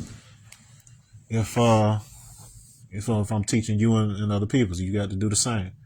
All right. And so that's your duty. You're a civilized person. You might as well consider yourself one of my honorary students, because you always tune into this. And it's our duty, once we learn, to turn around and then know how to explain it. So once again, a lot of this isn't new information to anybody, but I'm piecing it together. I'm putting the geometry back like that good food, like that good water. Boom, boom. All right. And so, anyways, it says, yes, sir, that makes him other than his own self. Now it answers a question. What is his own self? Answer: his own self is a righteous Muslim. So we talked about this word righteous with respect to 90 degrees, ability to born a cipher. All right, my manifestation from mental to physical generates a cipher. The second I come into existence, I've got a field of information associated with me. I've got, because of my destiny, I've got a limit, and I've got a boundary. And so, but I have freedom. I have degrees of freedom with which I can move through the potentials inside of those boundaries. Okay, I know the ledge of my knowledge. Okay. Okay, so this concept of righteousness, so there's a difference between we typically think of righteousness as being aligned with some ideal that is either legally enforced or religiously enforced or whatever. But if you understand righteousness from a geometric standpoint, it gives you a better idea of what you're supposed to be aligned with in the first place, which is mathematics. And we said Islam is mathematics. Now, what we also need is a distinction around what exactly is a Muslim, because one thing I told you with respect to the 5% nation is that we are not Muslims. Muslims are 5%ers, but we are the nation of God and earth, gods and earth. All right, and then why is that distinction important? Okay, so and I can tell you the key difference is memory, and I'll explain that in a moment too. But let's look up to see what the actual definition of a Muslim is and where that word even comes from. All right, and so it's a borrowed word meaning, okay, so it has to do with the root meaning to be whole and intact. All right, so let's look at a couple things here. Now, the ultimate meaning that they derive from it has to do with submitting, and so this is how most people look at it.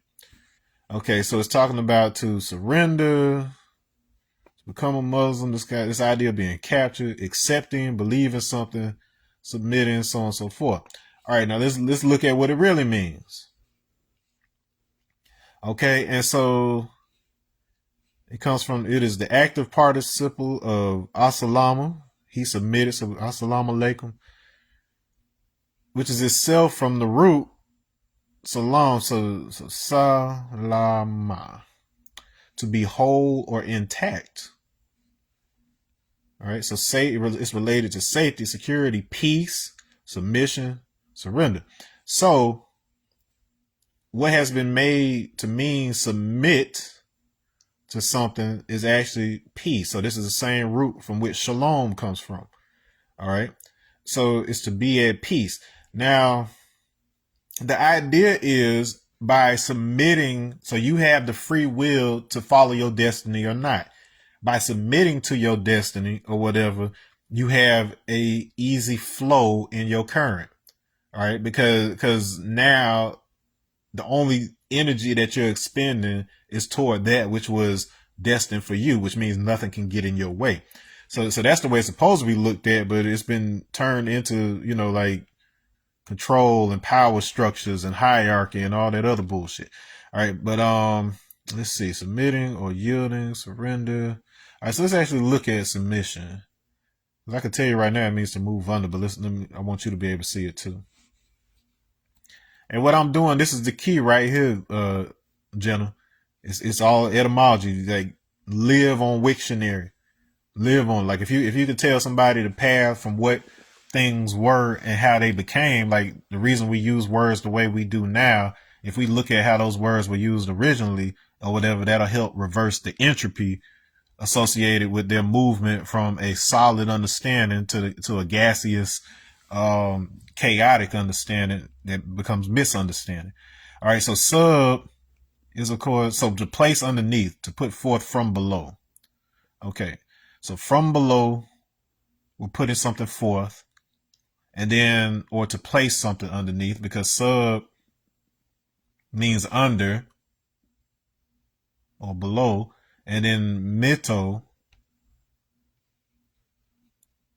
comes from change, exchange. So this whole conversation has been exchange. So exchange from below or to exchange something under. Okay, exchanging with something under. All right. So in other words, in my personal experience, so under, you can think of that as within. So if you're looking at the surface, below the surface of water, so to be beneath the surface, to understand what's beneath the surface, that's your that destiny that's driving you. Okay. So peace is supreme understanding for the benefit of the whole. And remember, understanding is the mental picture one draws from knowledge and wisdom to see things for what they are and not what they appear to be. So it is insight that is informed by mathematical observation. All right. So it doesn't have anything to do with submitting to something that's external from yourself. But we have that saying, sufficient for me is Allah, and then the Hasbi Arabic word that they use for sufficiency right there actually means compute. So it means compute, computer, calculator, accountant. So we doing business. So Allah is my accountant. Arm, leg, arm, head. Fivefold symmetry. Me understanding the math of that, how it is incorporated into my bodily design, how it is incorporated into the spiral of my DNA, how it is incorporated into the geometry of galaxies, and so many things. By you knowing that one thing, it helps you be right with everything else. So that's the alignment. Something that I think this is probably a good time to show you. So since 5 is so important, let's look at the first 5 numbers of the Fibonacci sequence. All right, that gives us, so as we divide a number by the number in front of it, that number keeps getting closer and closer to the golden ratio. All right, and so 5 to 3 just happens to be the structure of our DNA spiral. Okay, because we have a cluster of, and I've shown you this before in another video, but you got a cluster of 5. It's connected by those base pairs of nitrogen, and then you got like a more triangular structure. Then the next turn, it is another 5-point structure on this side, and then a triangular structure on this one. And it just keeps going back and forth like that. So these are connected, and then these are connected, and it creates a spiral. All right. And so within this, how did I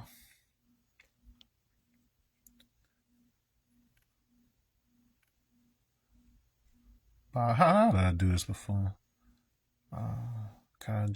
Jihad. Okay, yeah, that's how I did it. So Abba Jihad. So I'm just translating this into Arabic roots. Okay, so Abba Jihad. So what that basically means is you can look at that as the perspective or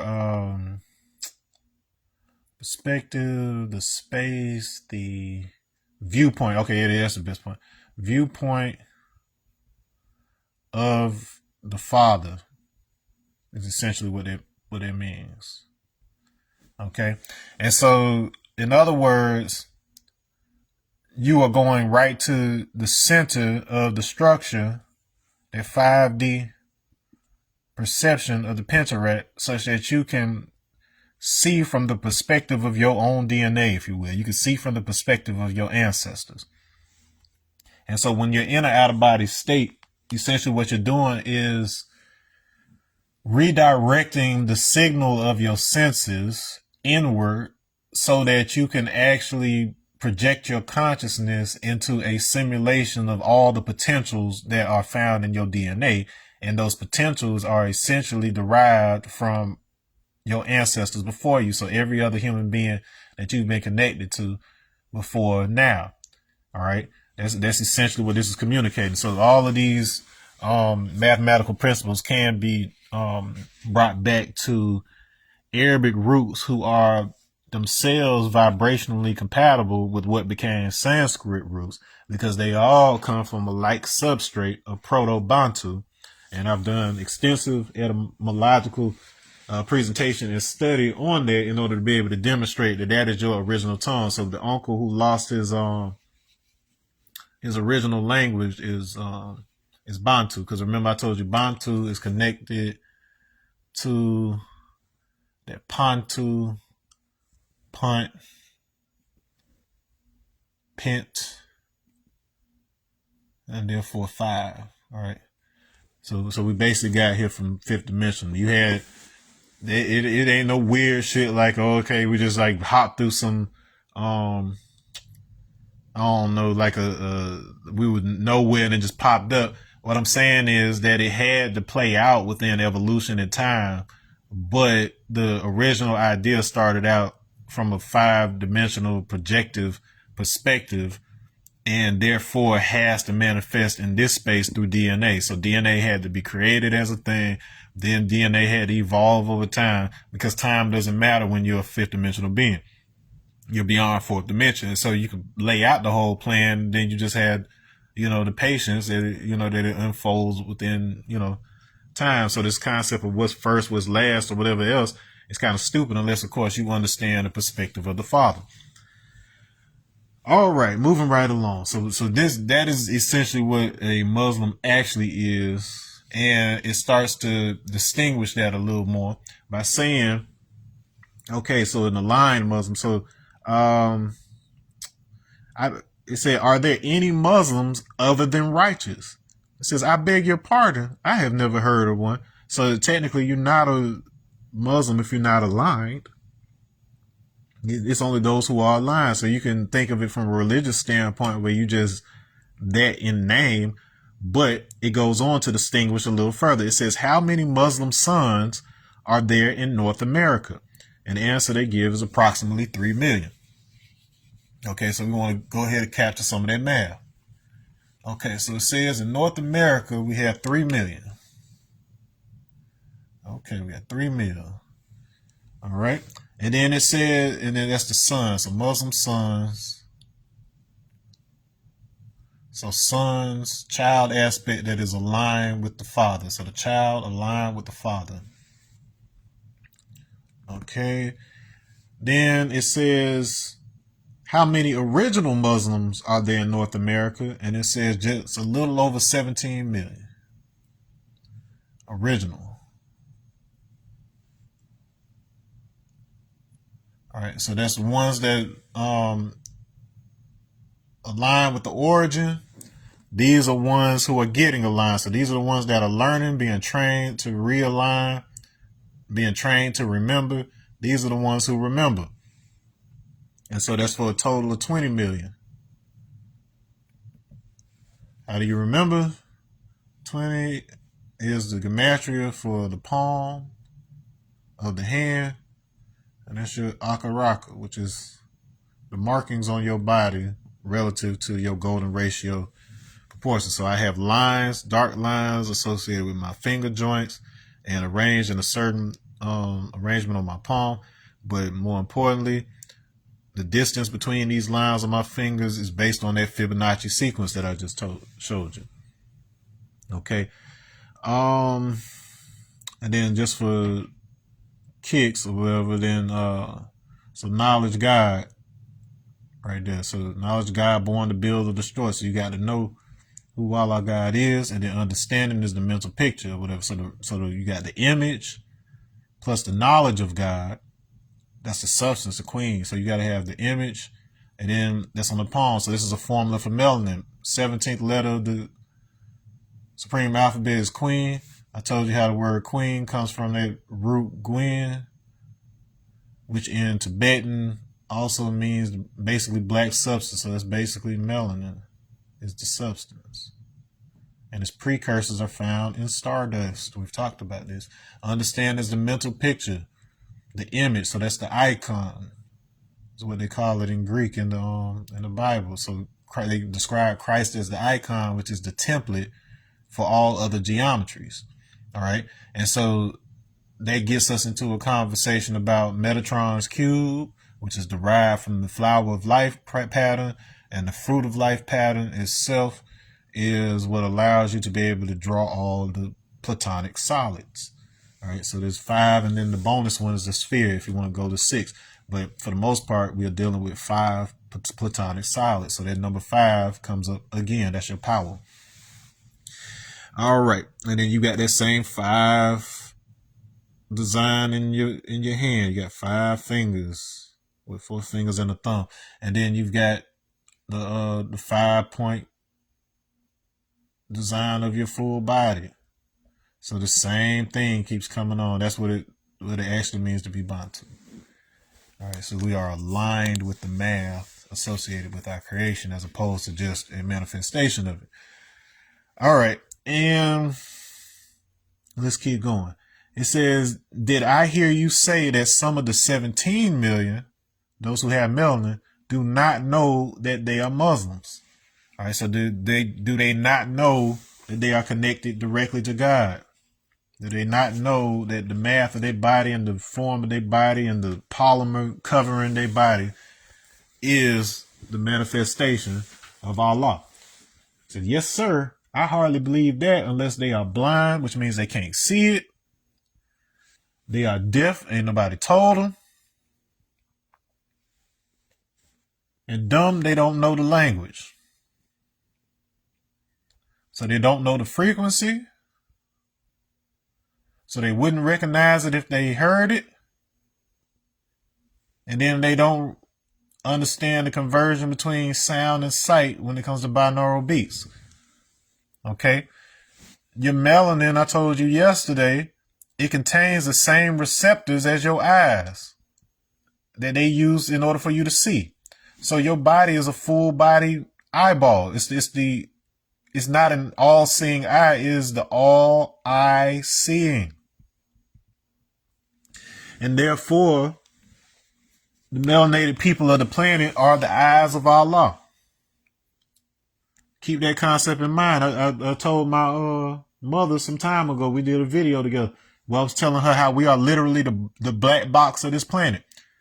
If somebody put us here as surveillance, all they're going to do is like look at our DNA, get a drop of our blood, because it keeps a record of every so every scar that we receive, melanin keeps a record of it. Melanin, because of its paramagnetic properties, it keeps a record of the total light field of the planet. So in other words, it stores the data that would be necessary in order for an advanced machine to be able to reconstruct what the present looked like holographically or whatever. So we're essentially the end result of a holographic projection from the fifth dimensional point that generates all the timelines of this reality. And then, they collapse into your individual timeline. But at the end of the day, the black people of the planet are the black box. And so all of you other people who have varying degrees of surface melanin or whatever, we gave you different gradients of our original projection. All right. So we've got the full copy where we got the full original print.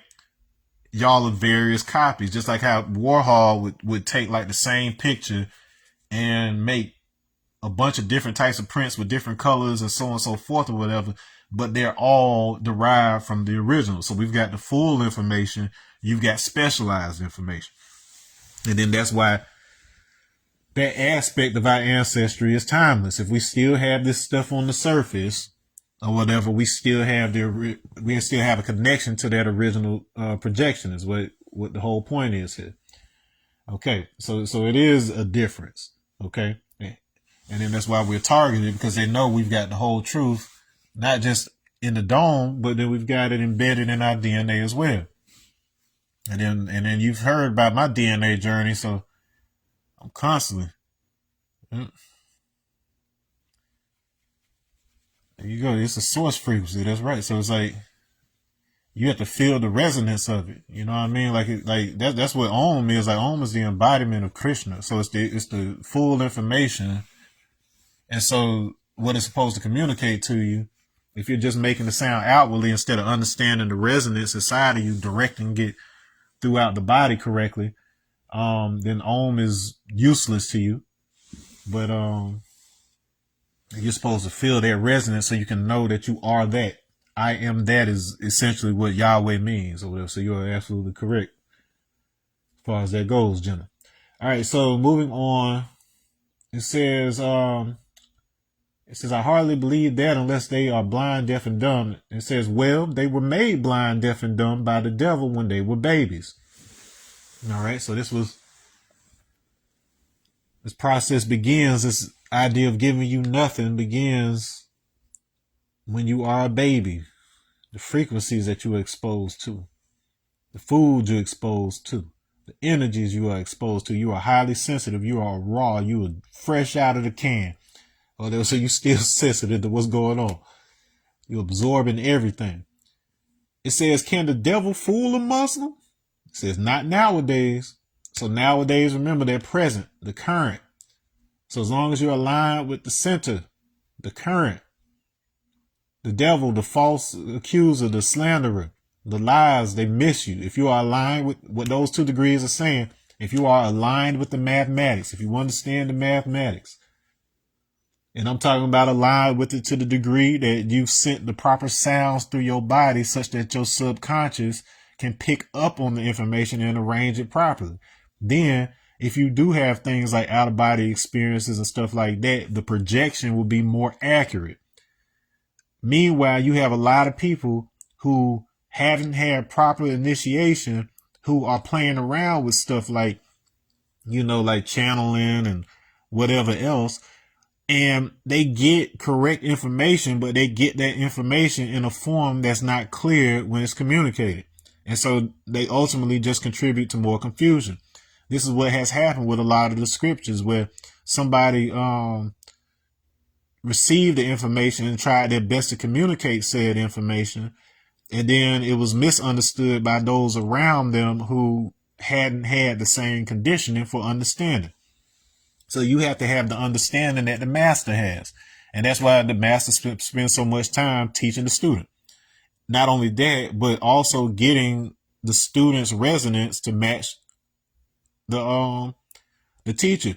When a teacher is super advanced, they can pass this information directly to you remotely or in person simply by frequency. And so you can actually create chants and songs or whatever that help the student to set their vibratory mode to where they're sharing the field of information with the master. Like I've extracted information from Sadhguru. I've extracted information from Matthias De Stefano, like different people who I've done workshops and trainings with or whatever. And it's something that started happening on its own. I started to realize that all I had to do was set an intention before going into meditation. And then once I get into that mode where I'm not focused on local awareness and information, as soon as that happens or whatever, I'm able to grab from the full field of information. And then it just takes time, depending on my conditioning, for that information to assemble itself. So it'll come either immediately with visual information, like while I'm in meditation, or I can access it through OBE, but normally it'll do it on its own, like while I'm sleeping. So I will just wake up with quote unquote inspiration, like just knowing how to do something or recognizing a specific concept, and then, hopping on Google to confirm that it's a real, structure and concept. All right. So there's nothing magical about it. It's just about understanding your inner workings. All right. So it says, do you mean to say that the devil fooled them 379 years ago? So here comes that 379. Now I'm about to tell you the whole science of how they were fooled and how this is the most important lesson I will ever give you in the history of ever, ever, ever. Especially when you're trying to figure out the problems of America and our conditions with each other and what needs to be done. It is all here. Okay. So, yes, the trader made an interpretation that they received gold, and then it emphasizes gold. So trader and gold are highlighted in this lesson. They made an interpretation that they received gold for their labor more than they were earning in their own country. Okay, so there was a translation that they would receive gold for their labor.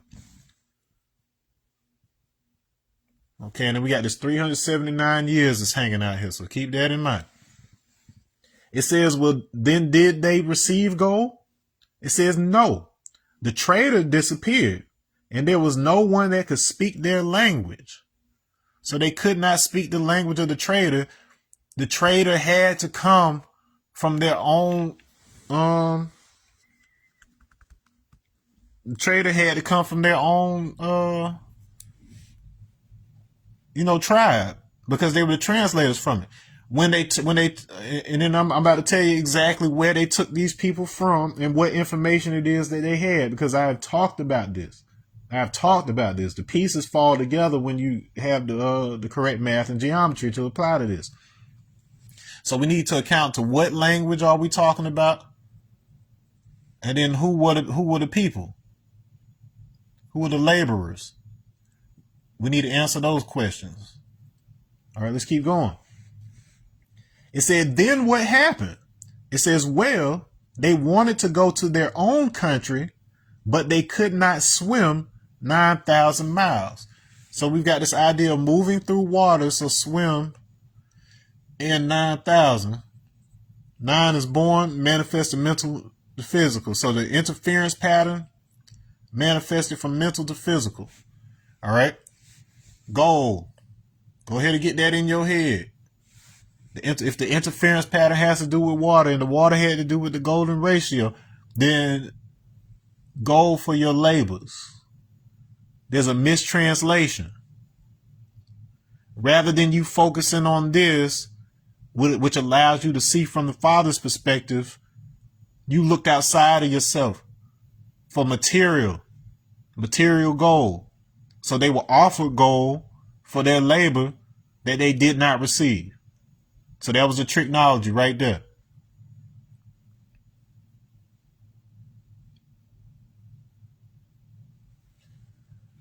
Okay. So then it asks, well, why didn't their own people come and get them?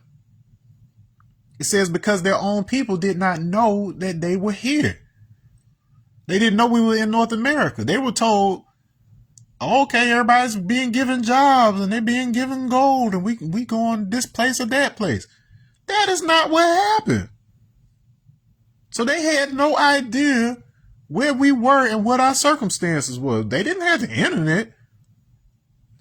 Then it says, when did their own people find out that they were here? And it says approximately 60 years ago. Now this, and you know what? I just caught something the second I wrote that. Because there's layers to it that were already present, but it's something I caught just now when I wrote that 60. I know exactly what this shit is. Okay. I'm going to tell you what happened and I'm going to tell you what was supposed to happen. All right. And then we'll end on this note. This is the mic drop.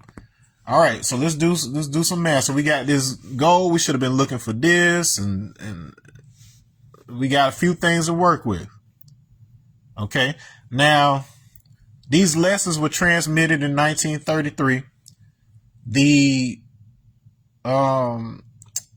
379 appears both in the 1 to 36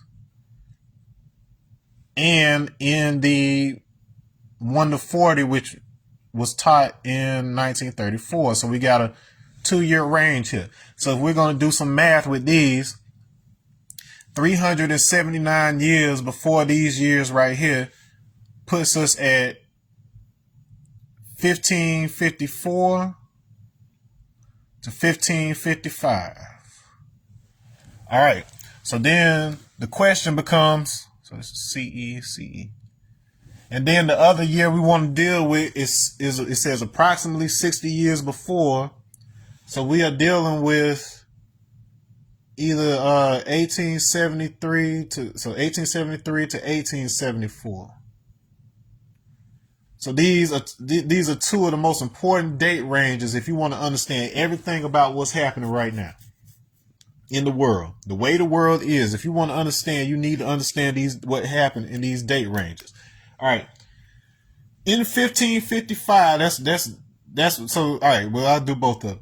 All right, so in 1554, I believe it was Queen Mary, if I'm not mistaken. Let me confirm that. Let me confirm it. Yeah, so Queen Mary the First. All right, so that's the first person we want to talk about.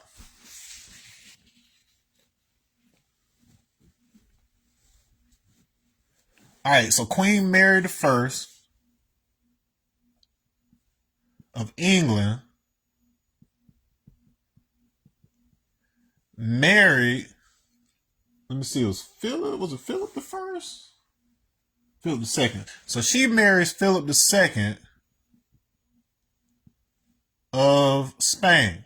Spain was ruled by Moors from 711 all the way up to 1492 when Columbus sailed the ocean blue.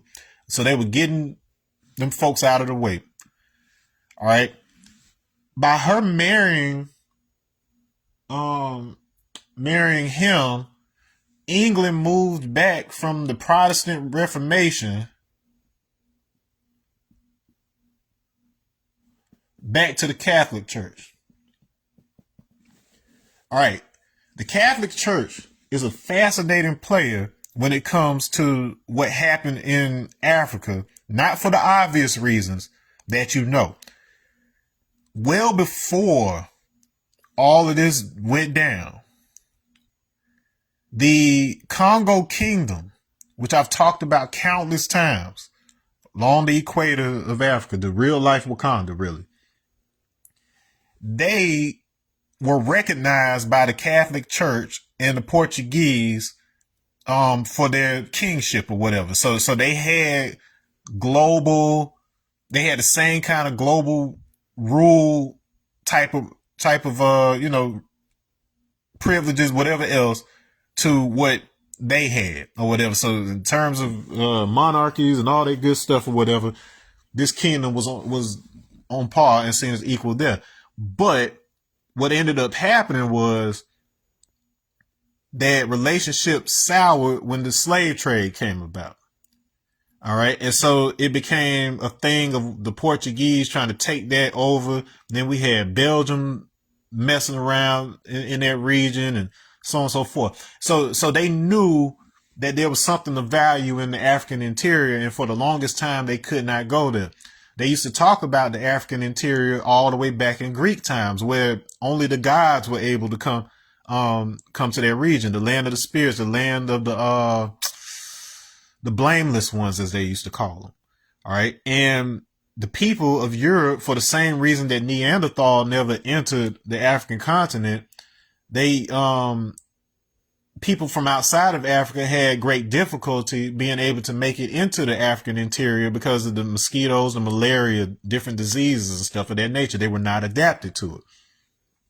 All right. So for the longest time, the Central Africa became a hub for the protection of the information and resources of the African continent in a way very similar to Wakanda. And in fact, I've talked to you before about how uranium is the real life, what is being represented by vibranium in that comic book.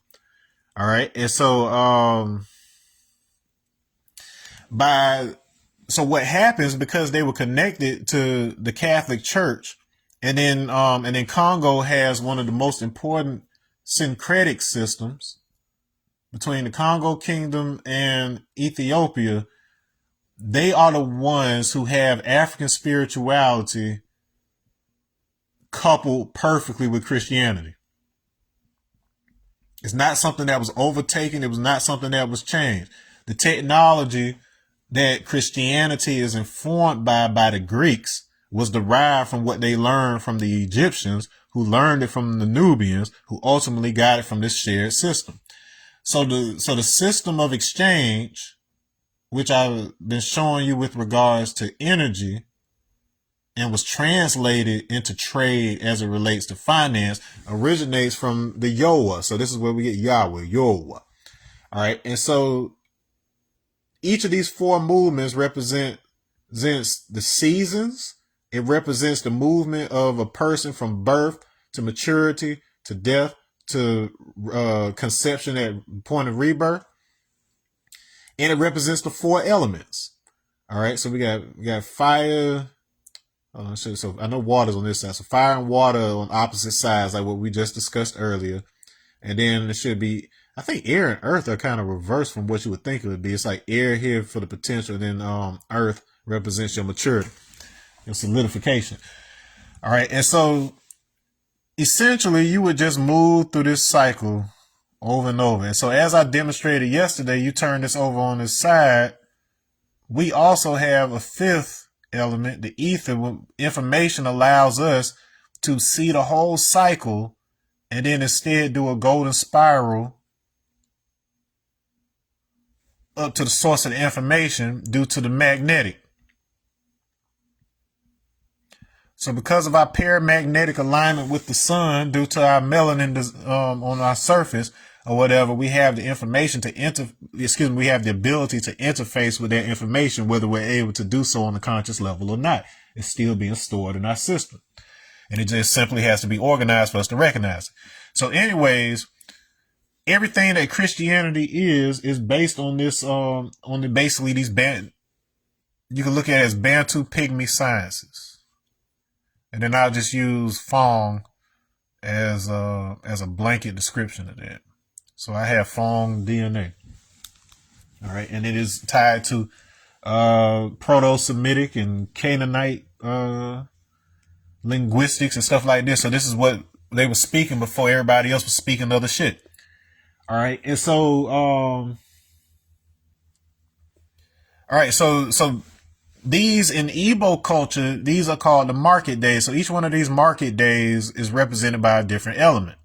All right, so if we got fire, earth, water, air, and then we got ether in the center. So ether, so the center of the market is where these four meet in order to do business.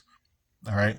So if you understand that with respect to the overall market from an energy standpoint, this spiral in the center that I talked about, it suggests that there must be some kind of correlation between the golden ratio and the market.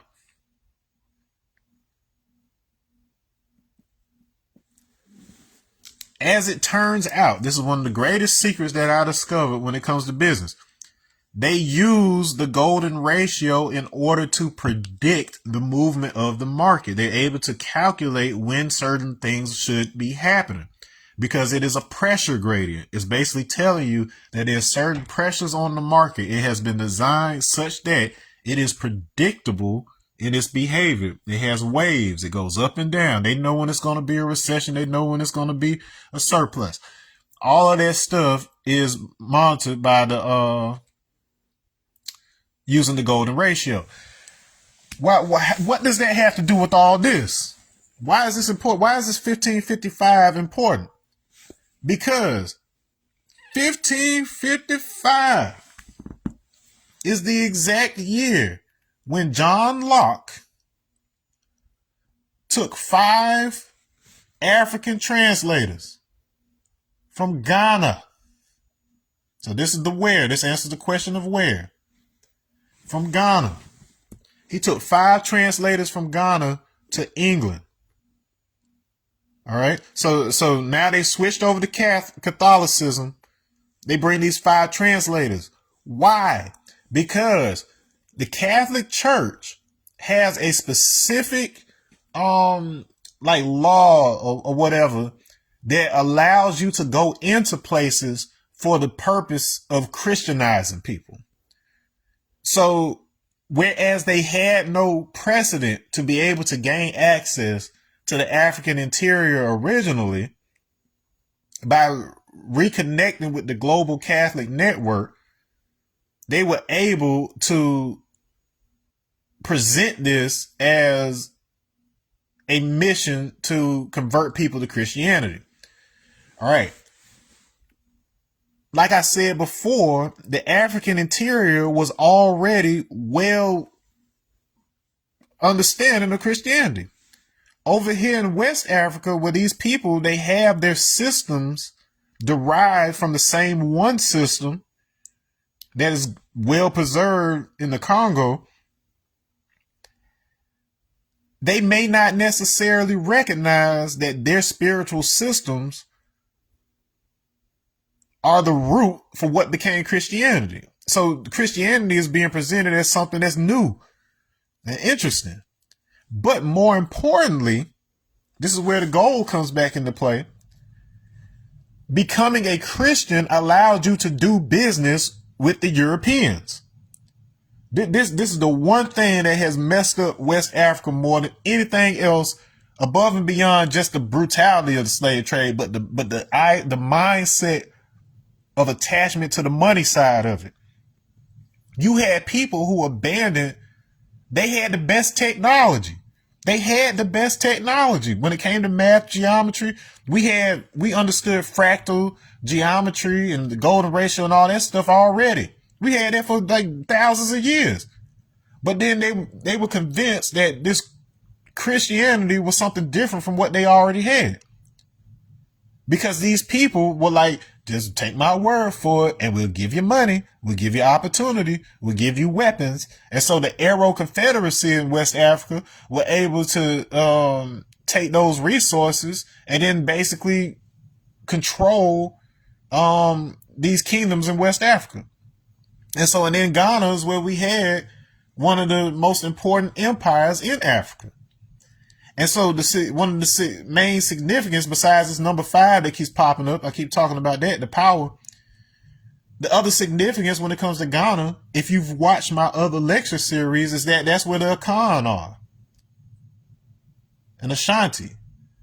According to Theosophy, so Theosophy is the spiritual teachings that were basically later corrupted by the Nazis, that was basically driving their whole thing. So, but according to those spiritual teachings, the current era of man, which is called the Aryans, so that has nothing to do with one particular race. It's just that this whole entire era of civilization, which is this is the 5th root race. So here goes that 5 again, are the descendants of Atlantis, which was the previous civilization. And Atlantis was known as Kusha. So Kush is quote unquote Ethiopia, which is everything below the equator. So they said the Aryan root race originates in West Africa, where the Akan and Ashanti are located. So this is what their interest was in that specific region of Ghana. So they took 5 original Aryan. So not the concept of Aryan like the Nazis appropriated, but the original. And so everybody on the planet is Aryan, but they were trying to make it out to be just one group of people. All right. So anyways, as a result, they also gained access to Akan, which is their spiritual system. Now, Akan involves the Adinkra symbols. So Adinkra, like I've talked about in my previous series, a black physicist, a theoretical physicist by the name of Sylvester Jim Gates, discovered something that he ended up calling Adinkra codes. And so in supersymmetry, there's all these complex equations that they look at. Remember, I was talking about the current and the twists and turns. There's all these complicated equations associated with how force particles, aka bosons, transform or translate into fermions, which is physical matter.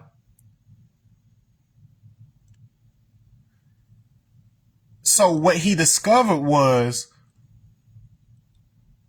specific geometries naturally had the correct equations embedded in them, such that instead of you trying to do the calculations on paper, what you would do is that you would place those geometries into a simulated model. And so the different manipulations and rotations of that model would tell you which equations and so on and so forth. And so as a result, it also allowed him to figure out how to simplify complicated information that was on a 4D level. So you got a 16-point figure, the tesseract. So that's in the Marvel movies too. The tesseract is like a hypercube. And then by placing certain constraints, which is basically the same as saying if I position that specific hypercube in a specific position, I can reduce that to 8 points. So that's doubly even correction code. So I know if I transmit a signal, whether or not it came through completely and clearly, and then I can reconstruct the correct the correct signal by knowing what's missing. So doubly even correction code. And the importance here as it relates to Adinkra and the Akan is that the code itself, it comes out, the 8-point geometry, it comes out to something that looks like this right here. This just happens to be an actual Adinkra symbol in Ghana for EPA. And EPA basically means handcuff. So in other words, the geometry that is the restraints that you place on a 4-dimensional object in order to be able to perceive it in 3D is literally encoded. And this isn't the only example of those symbols. Those symbols are directly tied to understanding the geometric and equational commands for somebody coming in and out of 3rd dimension from 4th dimension. All right. So this is that same circulation in and out of this reality that I was talking about before. Because in African spiritual systems, they're all based on the same central system from long time ago. They just emphasize different aspects of the same one system, but they're all rooted in how we got in here and how we get out. This becomes a central concept in India. So our people, so Shiva, like I told you before, Shiva, that's the name of a Bantu tribe. And Proto-Bantu was using that word in the exact same way that it's used in the Rig Veda in 1700 BCE. It was using it that way hundreds of years before the Rig Veda was written. So this tells you that part of those Bantu migrations included a group that went into India. And so when they talk about Adiyogi Shiva showing up in Tibet around a certain time and then teaching yoga and the way to connect to God and all of that for the first time, they're talking about us. The year that they say Adiyogi did this, around 13,000 BCE, is the exact same time period that year 1 of our Asiatic calendar is. So I know it ain't like the yogis were over here getting knowledge of self building on the corners of Harlem. It ain't like them dudes in Harlem were over there in India training with Sadhguru or something. So for us to end up with the exact same calendars, the exact same dates, means you're talking about the same people. And the significance of this 60 years is that this symbol right here, they have like something kind of like gematria too. The value of this symbol is 60. And that's embedded here in this math. Now, the other thing I wanted to point out real quick too was I said 3 is understanding. So we isolated that as understanding. Understanding 79. What is 79? 79 is the atomic number of gold. So we're understanding what gold is beyond just the element. We're understanding what the physical gold is communicating to us. Okay, within this. All right. So all that is tied. Now that we kind of have an understanding of what happened 379 years ago, by them getting that translation and then making that flip flop, that set the entire stage for everything that had to happen for the transatlantic slave trade to be possible. But as I will also demonstrate, it created everything that was possible for the stock exchange to exist. You may not know this, but both Harlem and Wall Street are in Manhattan, and Wall Street was originally a slave trading post. The stocks and bonds that they are describing are the stocks that you lock somebody up in, lock their head and hands up in, and then bonds are chains. Chattel slavery in the United States is the only instance in human history where people were not only treated and legally treated as property, but they were also used as assets, securities, things that could be used as collateral for loans. They say that Thomas Jefferson's slaves were sold in order to settle his debts after he died. That's not what happened. Those slaves were the collateral for those loans in the first place. So the bank was just repossessing. See, that's the part they don't tell you. It's very important.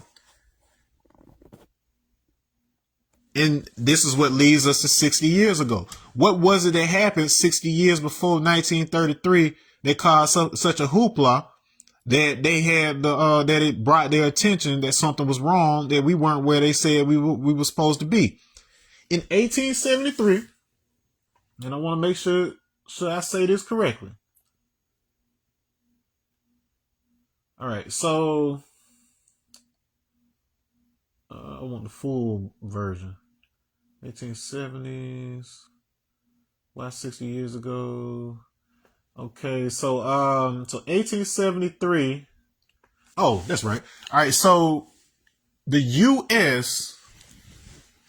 So 1873. So keep in mind, gold is associated with the sun, and then silver is associated with the moon, and then gold is associated with the father. Moon is associated with the mother. So just keep that in mind for me, okay? All right, so up until 1873, for the most part, everybody had their wealth in silver. Silver is the moon, silver is the woman. All of their wealth was in silver. In 1873, the government took advantage of the fact that most people could not understand the act that they were creating. I'm trying to get the exact name of the act here. Oh, the Coinage Act of 1873. So Google this when you have time. So the Coinage Act of 1873. So if you're wondering why your boy wants to get rid of pennies and different stuff, every time they do stuff like that or talk about trying to go to the blockchain, they are doing this exact same thing. This is why I spent so much time emphasizing that at the beginning of this lecture. What this did was it devalued silver and changed everything to gold. So what that meant was all the common people who had their money in the form of silver, it was now worthless. Remember how those pensions a few years back, they rendered all those pensions worthless, and you had people panicking about what they were going to do during retirement. This is not anything new. They nicknamed the Coinage Act of 1873 the crime of 73. The crime of 73. So we had the concept of the trader as a translator now turning into literal trade right here. Now, a little while before this, so why would they do this in the first place? A little while before this Coinage Act stuff starts going down, you had the situation with the 14th Amendment. Okay, so slavery is supposed to have ended 1865. You had people that didn't even find out that the order went out to 66 and 67. And then 1868, the 14th Amendment is ratified, and it's supposed to give citizens equal protection. All right. The corporations, by the time the 1880s rolled around, the corporations, they used the 14th Amendment and its language surrounding due process to gain a precedent for corporations being treated with certain rights that were originally only protections associated with human beings. That one little doorway allowed them to take full advantage of an amendment that was created for in order to establish language for how a people who were originally legally property could have rights of some sort. And they took that and then gave a non-living entity, a corporation, human rights. So you still think it's a coincidence that the entire market operates on the same 5-base geometry that your body is made on and that the universe is made on? They know this stuff. They know this stuff. They know how you operate. They know how to predict your behavior because they know how to set the conditions in a way that is resonant with the way that the actual universe operates. So this is your trial. You are on trial. You are the most powerful being and creature in existence. And right now, you are being tested by whether you go looking for, are you more attracted to this goal?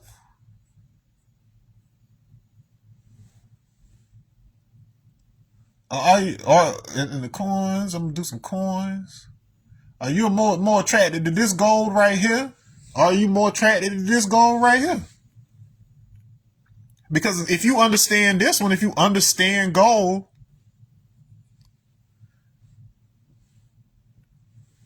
you can trump this.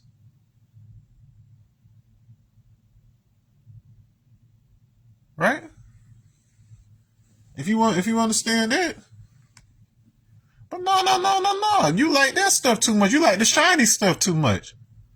You don't understand the beauty that you are God. You've got the physical proof. In fact, they even what's the word? Pranama, something like that in Sanskrit, where they literally call in India, they literally call the golden ratio proof of God. That's your mathematical proof. Right there. If you wanted to prove that you're God. We have the original property rights to that. Now, here's the kicker. And this is what I'm going to leave you with. And then we're moving on to something else next time. We're going on to the actual facts in the next class. There's a loophole. Because of what they did with the 14th Amendment,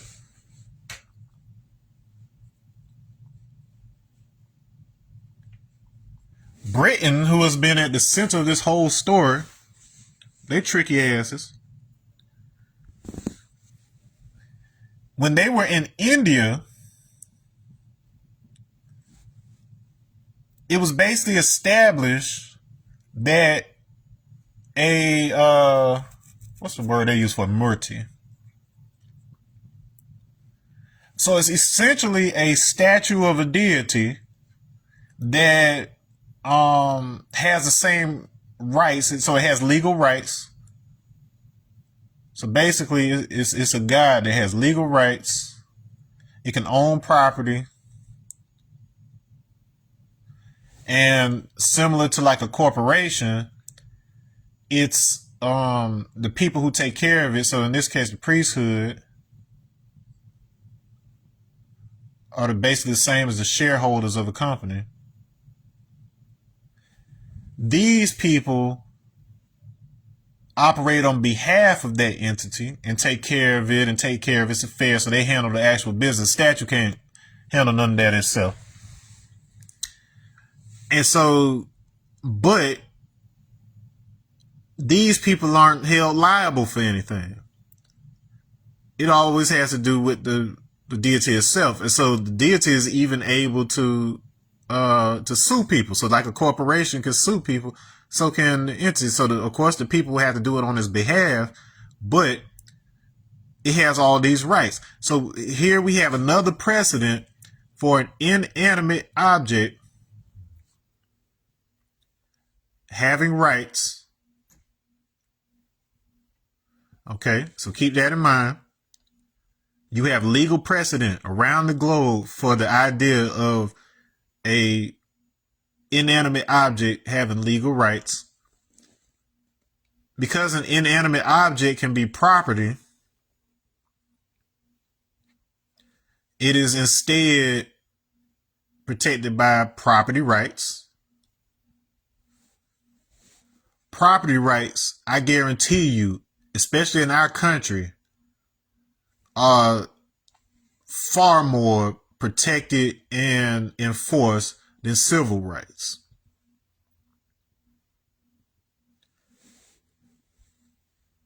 So technically, what that would say is you as property have a lot more rights than civil rights. So based on the way that the citizen is classified within the Constitution and within the tricky legal language, the tricknology, and you've heard about stuff like straw man or whatever else,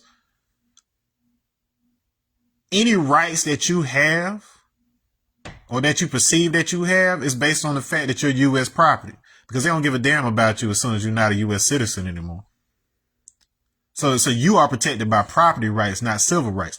Now, the irony of this is that there's only ever in the history of humanity, there has only been one group of people who has been legally, historically recorded and treated as property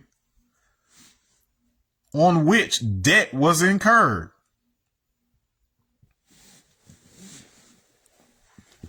And that is black people.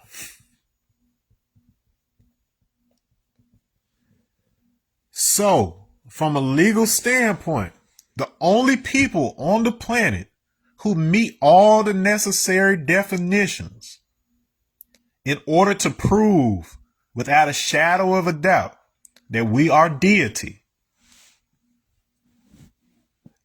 is black people. This is the greatest loophole in all global law, but it just comes down to how you word it. What is the key word that you need in order to be able to do this? Because you've had countless people, especially the Moors, and it's interesting to see them do this. You got two communities, both of which I've learned from and about during the start of the pandemic. So you got the Moor Science Temple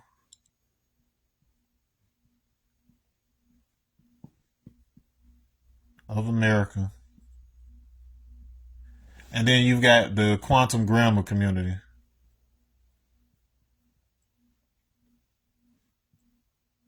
I'll just do it like that. And so I was introduced to this by somebody within here. So somebody that was high ranking military that just happened to be involved with this put me on the game about a video and a particular person's work. And then I learned about quantum grammar. And so basically the whole idea behind that was that there was this mathematical interface for language and grammar that was used to invalidate a lot of legal contracts and treaties and all sorts of stuff, just stirring up the legal system, getting judges arrested and all kinds of stuff for fraud by using this. It was a whole big deal. Early 90s, turn of the 2000s, so 1999 and all in that region. So this is what was really going on. This was the real Y2K panic. All right, now, Now, both of these, they have frameworks that they talk about being a sovereign and all of this. It is extremely hard to get any of this enforced. And if you somehow succeeded, in most cases, you're basically just assed out because now you don't have access to anything here. If you don't have anywhere else to go, you're pretty much screwed. You should have just repatriated to some other place or whatever else if that's the case. So you got the right idea to some extent among these. And so my primary focus for the past, let me see, when was this? 2019, 2020. So the past 6-7 years has been figuring out how to bypass the issues that come along with that whole conversation there. And it's still people stuck on this conversation here because they're still stuck on that other goal. It all comes down to the translation, the language. This is why I only focus on things like etymology and mathematical relationships, geometry, gematria. There's all these things that are indisputable when it comes to translation. What you're really looking to do is entirely within the legal framework of stewardship. It's quite ironic, especially if you're a Christian, because this word comes up all the time. You always hear about stewardship funds. You see this word come up all the time. But most people would not ever realize that that this is the legal smoking gun that you need in order to be able to escape this this loop. And so, if you remember in the Matrix, in the third film, Neo finally defeats Agent Smith, who is basically, he's become viral. He's a program that was within the system that has become a threat to both humans and the machine controllers alike. So they were trying to get rid of them. They had to work together. Neo, as the savior, basically defeats the whole situation by integrating into, by finally letting Agent Smith integrate into him. So he became a Smith, and because the one was itself a product of the Matrix itself, without him there or whatever, then the whole system breaks down. He's the one thing that you cannot get rid of, or the whole system breaks down. All right. So they need you to be a slave. They need you to be an asset in a certain type of form. When you become the steward of something, you're essentially creating an office. So similar to how the multi or the corporation acts as a vessel, like a boat, it acts as a vessel within which the shareholders or priesthood are riding. So basically, as shareholders, you are the crew on a ship that is represented by the corporation. This is literally how the legal language works. So it's essentially maritime law at the end of the day. So if you understand maritime law, which is a law of the sea,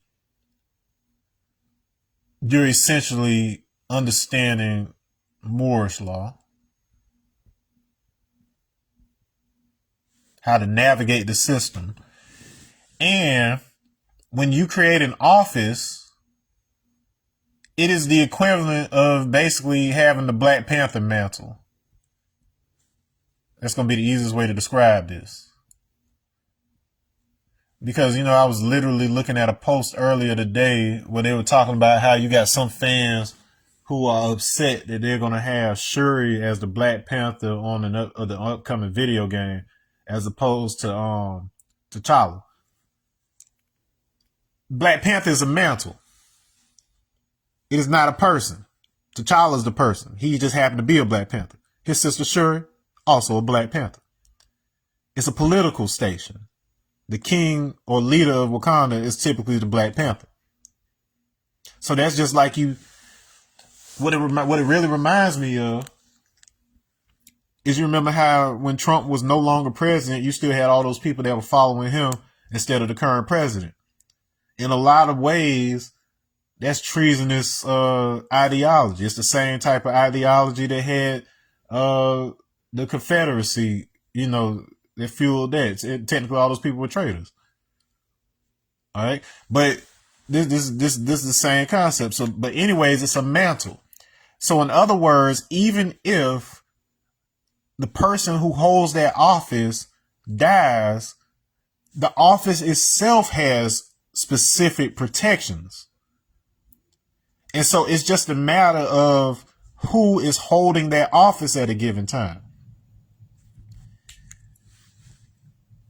The Proto-Indo-European official definition, the official etymology of God, that which is invoked, called, crowed, roared, all goes into that. So that which is filled with sound, filled with voice. You as a physical lattice have phonons. That's excitations, that's vibration excitations within the lattice of your body, the structure of your body. Therefore, you are filled with sound. So you fit that definition. That which is purified or libated, which is a derivative of to be clarified. So in other words, when you have knowledge of self and then you've cleared your channel so that sound can travel through you properly. And in terms of libated, it means poured, distributed.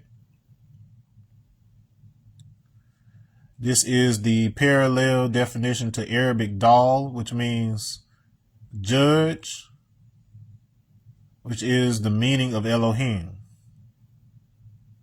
So this is what Elohim actually is. Okay, and then finally, it says spirit,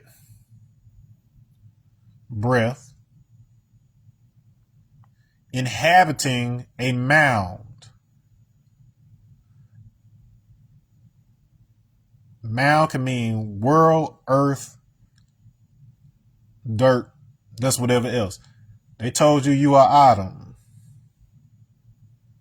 They told you are earth. They told you you're made of dust. This stuff right here, melanin, is stardust. Really, all the atoms in you associated with stars, but specifically this substance right here, same precursors as stardust. Uranium only comes from one place, and that's the explosion of stars. So we're tied to all of that stuff. So the most powerful element on our planet that's filled with the power of the sun, in the Bhagavad Gita, which Oppenheimer quotes upon detonating the atomic bomb, a few verses before that, it talks about how the human body is full of the power of 1,000 suns or 1,000,000 suns or something like this. If the splitting of a single atom can cause the type of destruction that you saw with the atomic bomb, imagine if you activated every single atom in your body simultaneously. That one atomic bomb could have destroyed the earth. If the reaction would have caught the atmosphere on fire, it would have killed all of us. That's just one bomb, one atom split. Just to put that in perspective of what I'm saying, let's find out how many atoms there are in the human body. About how many atoms are in the human body? 7 octillion. That's a 7 followed by 27 zeros. That means 28 digits. And you know how important the number 28 has been throughout these lectures. So a 7 followed by 28 zeros. Octillion. So if the splitting of a single atom can cause the reaction that destroys a single planet, you have enough atomic bombs in your body to destroy 7 octillion planets. You can't even fathom. Matter of fact, just to put that in perspective, how many planets are there in the... I don't even care if they're habitable or not. How many planets are in the observable universe? Let's just go with that. 200 sextillion to 300 sextillion. That is less than the number of planets you could destroy using the atoms in your body alone. One person. Okay, so that's a lot of power. And it goes to show you how much power is necessary in order for you to even exist. All right. And so we fit all the definitions for God. Now you have a concept in Africa, especially among Bantu. So in Nkisi. Nkisi is essentially any object is typically carved in order to bring spirit into it. Now, idol comes from the word icon. It's related to icon, and it simply means image. And so the image of God, you are essentially the idol of God. The problem isn't idolatry in terms of concept. It's the idea of individual idols. That's the problem. Because you, as a person, are the ultimate idol, because you're the idol for God. So you are the Nkisi, the mound that the Spirit of God attaches to. So the Supreme attaches to your physical body. And he's an Nkisi. So that process is Nkisi. Now, you also have the ability to move you have the ability to will your body. So you have spirit that is able to will the image of God. If you have control of the idol of God, you have control of God. But God isn't something that's external from you. You've got your little scoop of God, they got their little scoop of God, or whatever. So you're the steward of your respective scoop, you know. I ain't got no business trying to control somebody else's scoop. I'm the steward of my own. So when a person holds a specific office, it is the equivalent of that spirit occupying them. Whoever is occupied by that spirit becomes that spirit. This is the concept of the Shivata, and I've talked about this previously. Shivata. A person who is essentially the equivalent of Shiva on earth. That is what the whole concept of Jesus is. So was it supposed to, so Christ is not a single person, it is an office. So the legal language surrounding that, if you know how to get around it, if you understand that you are the steward of the ship, you're the current acting officer on this particular ship, then you can create legal language in order to be able to create, especially if you're working with specifically with a nonprofit organization, as I am, I'm able to protect my culture. I'm able to protect my land. I'm able to keep something in existence. They cannot come in and try to buy up and gentrify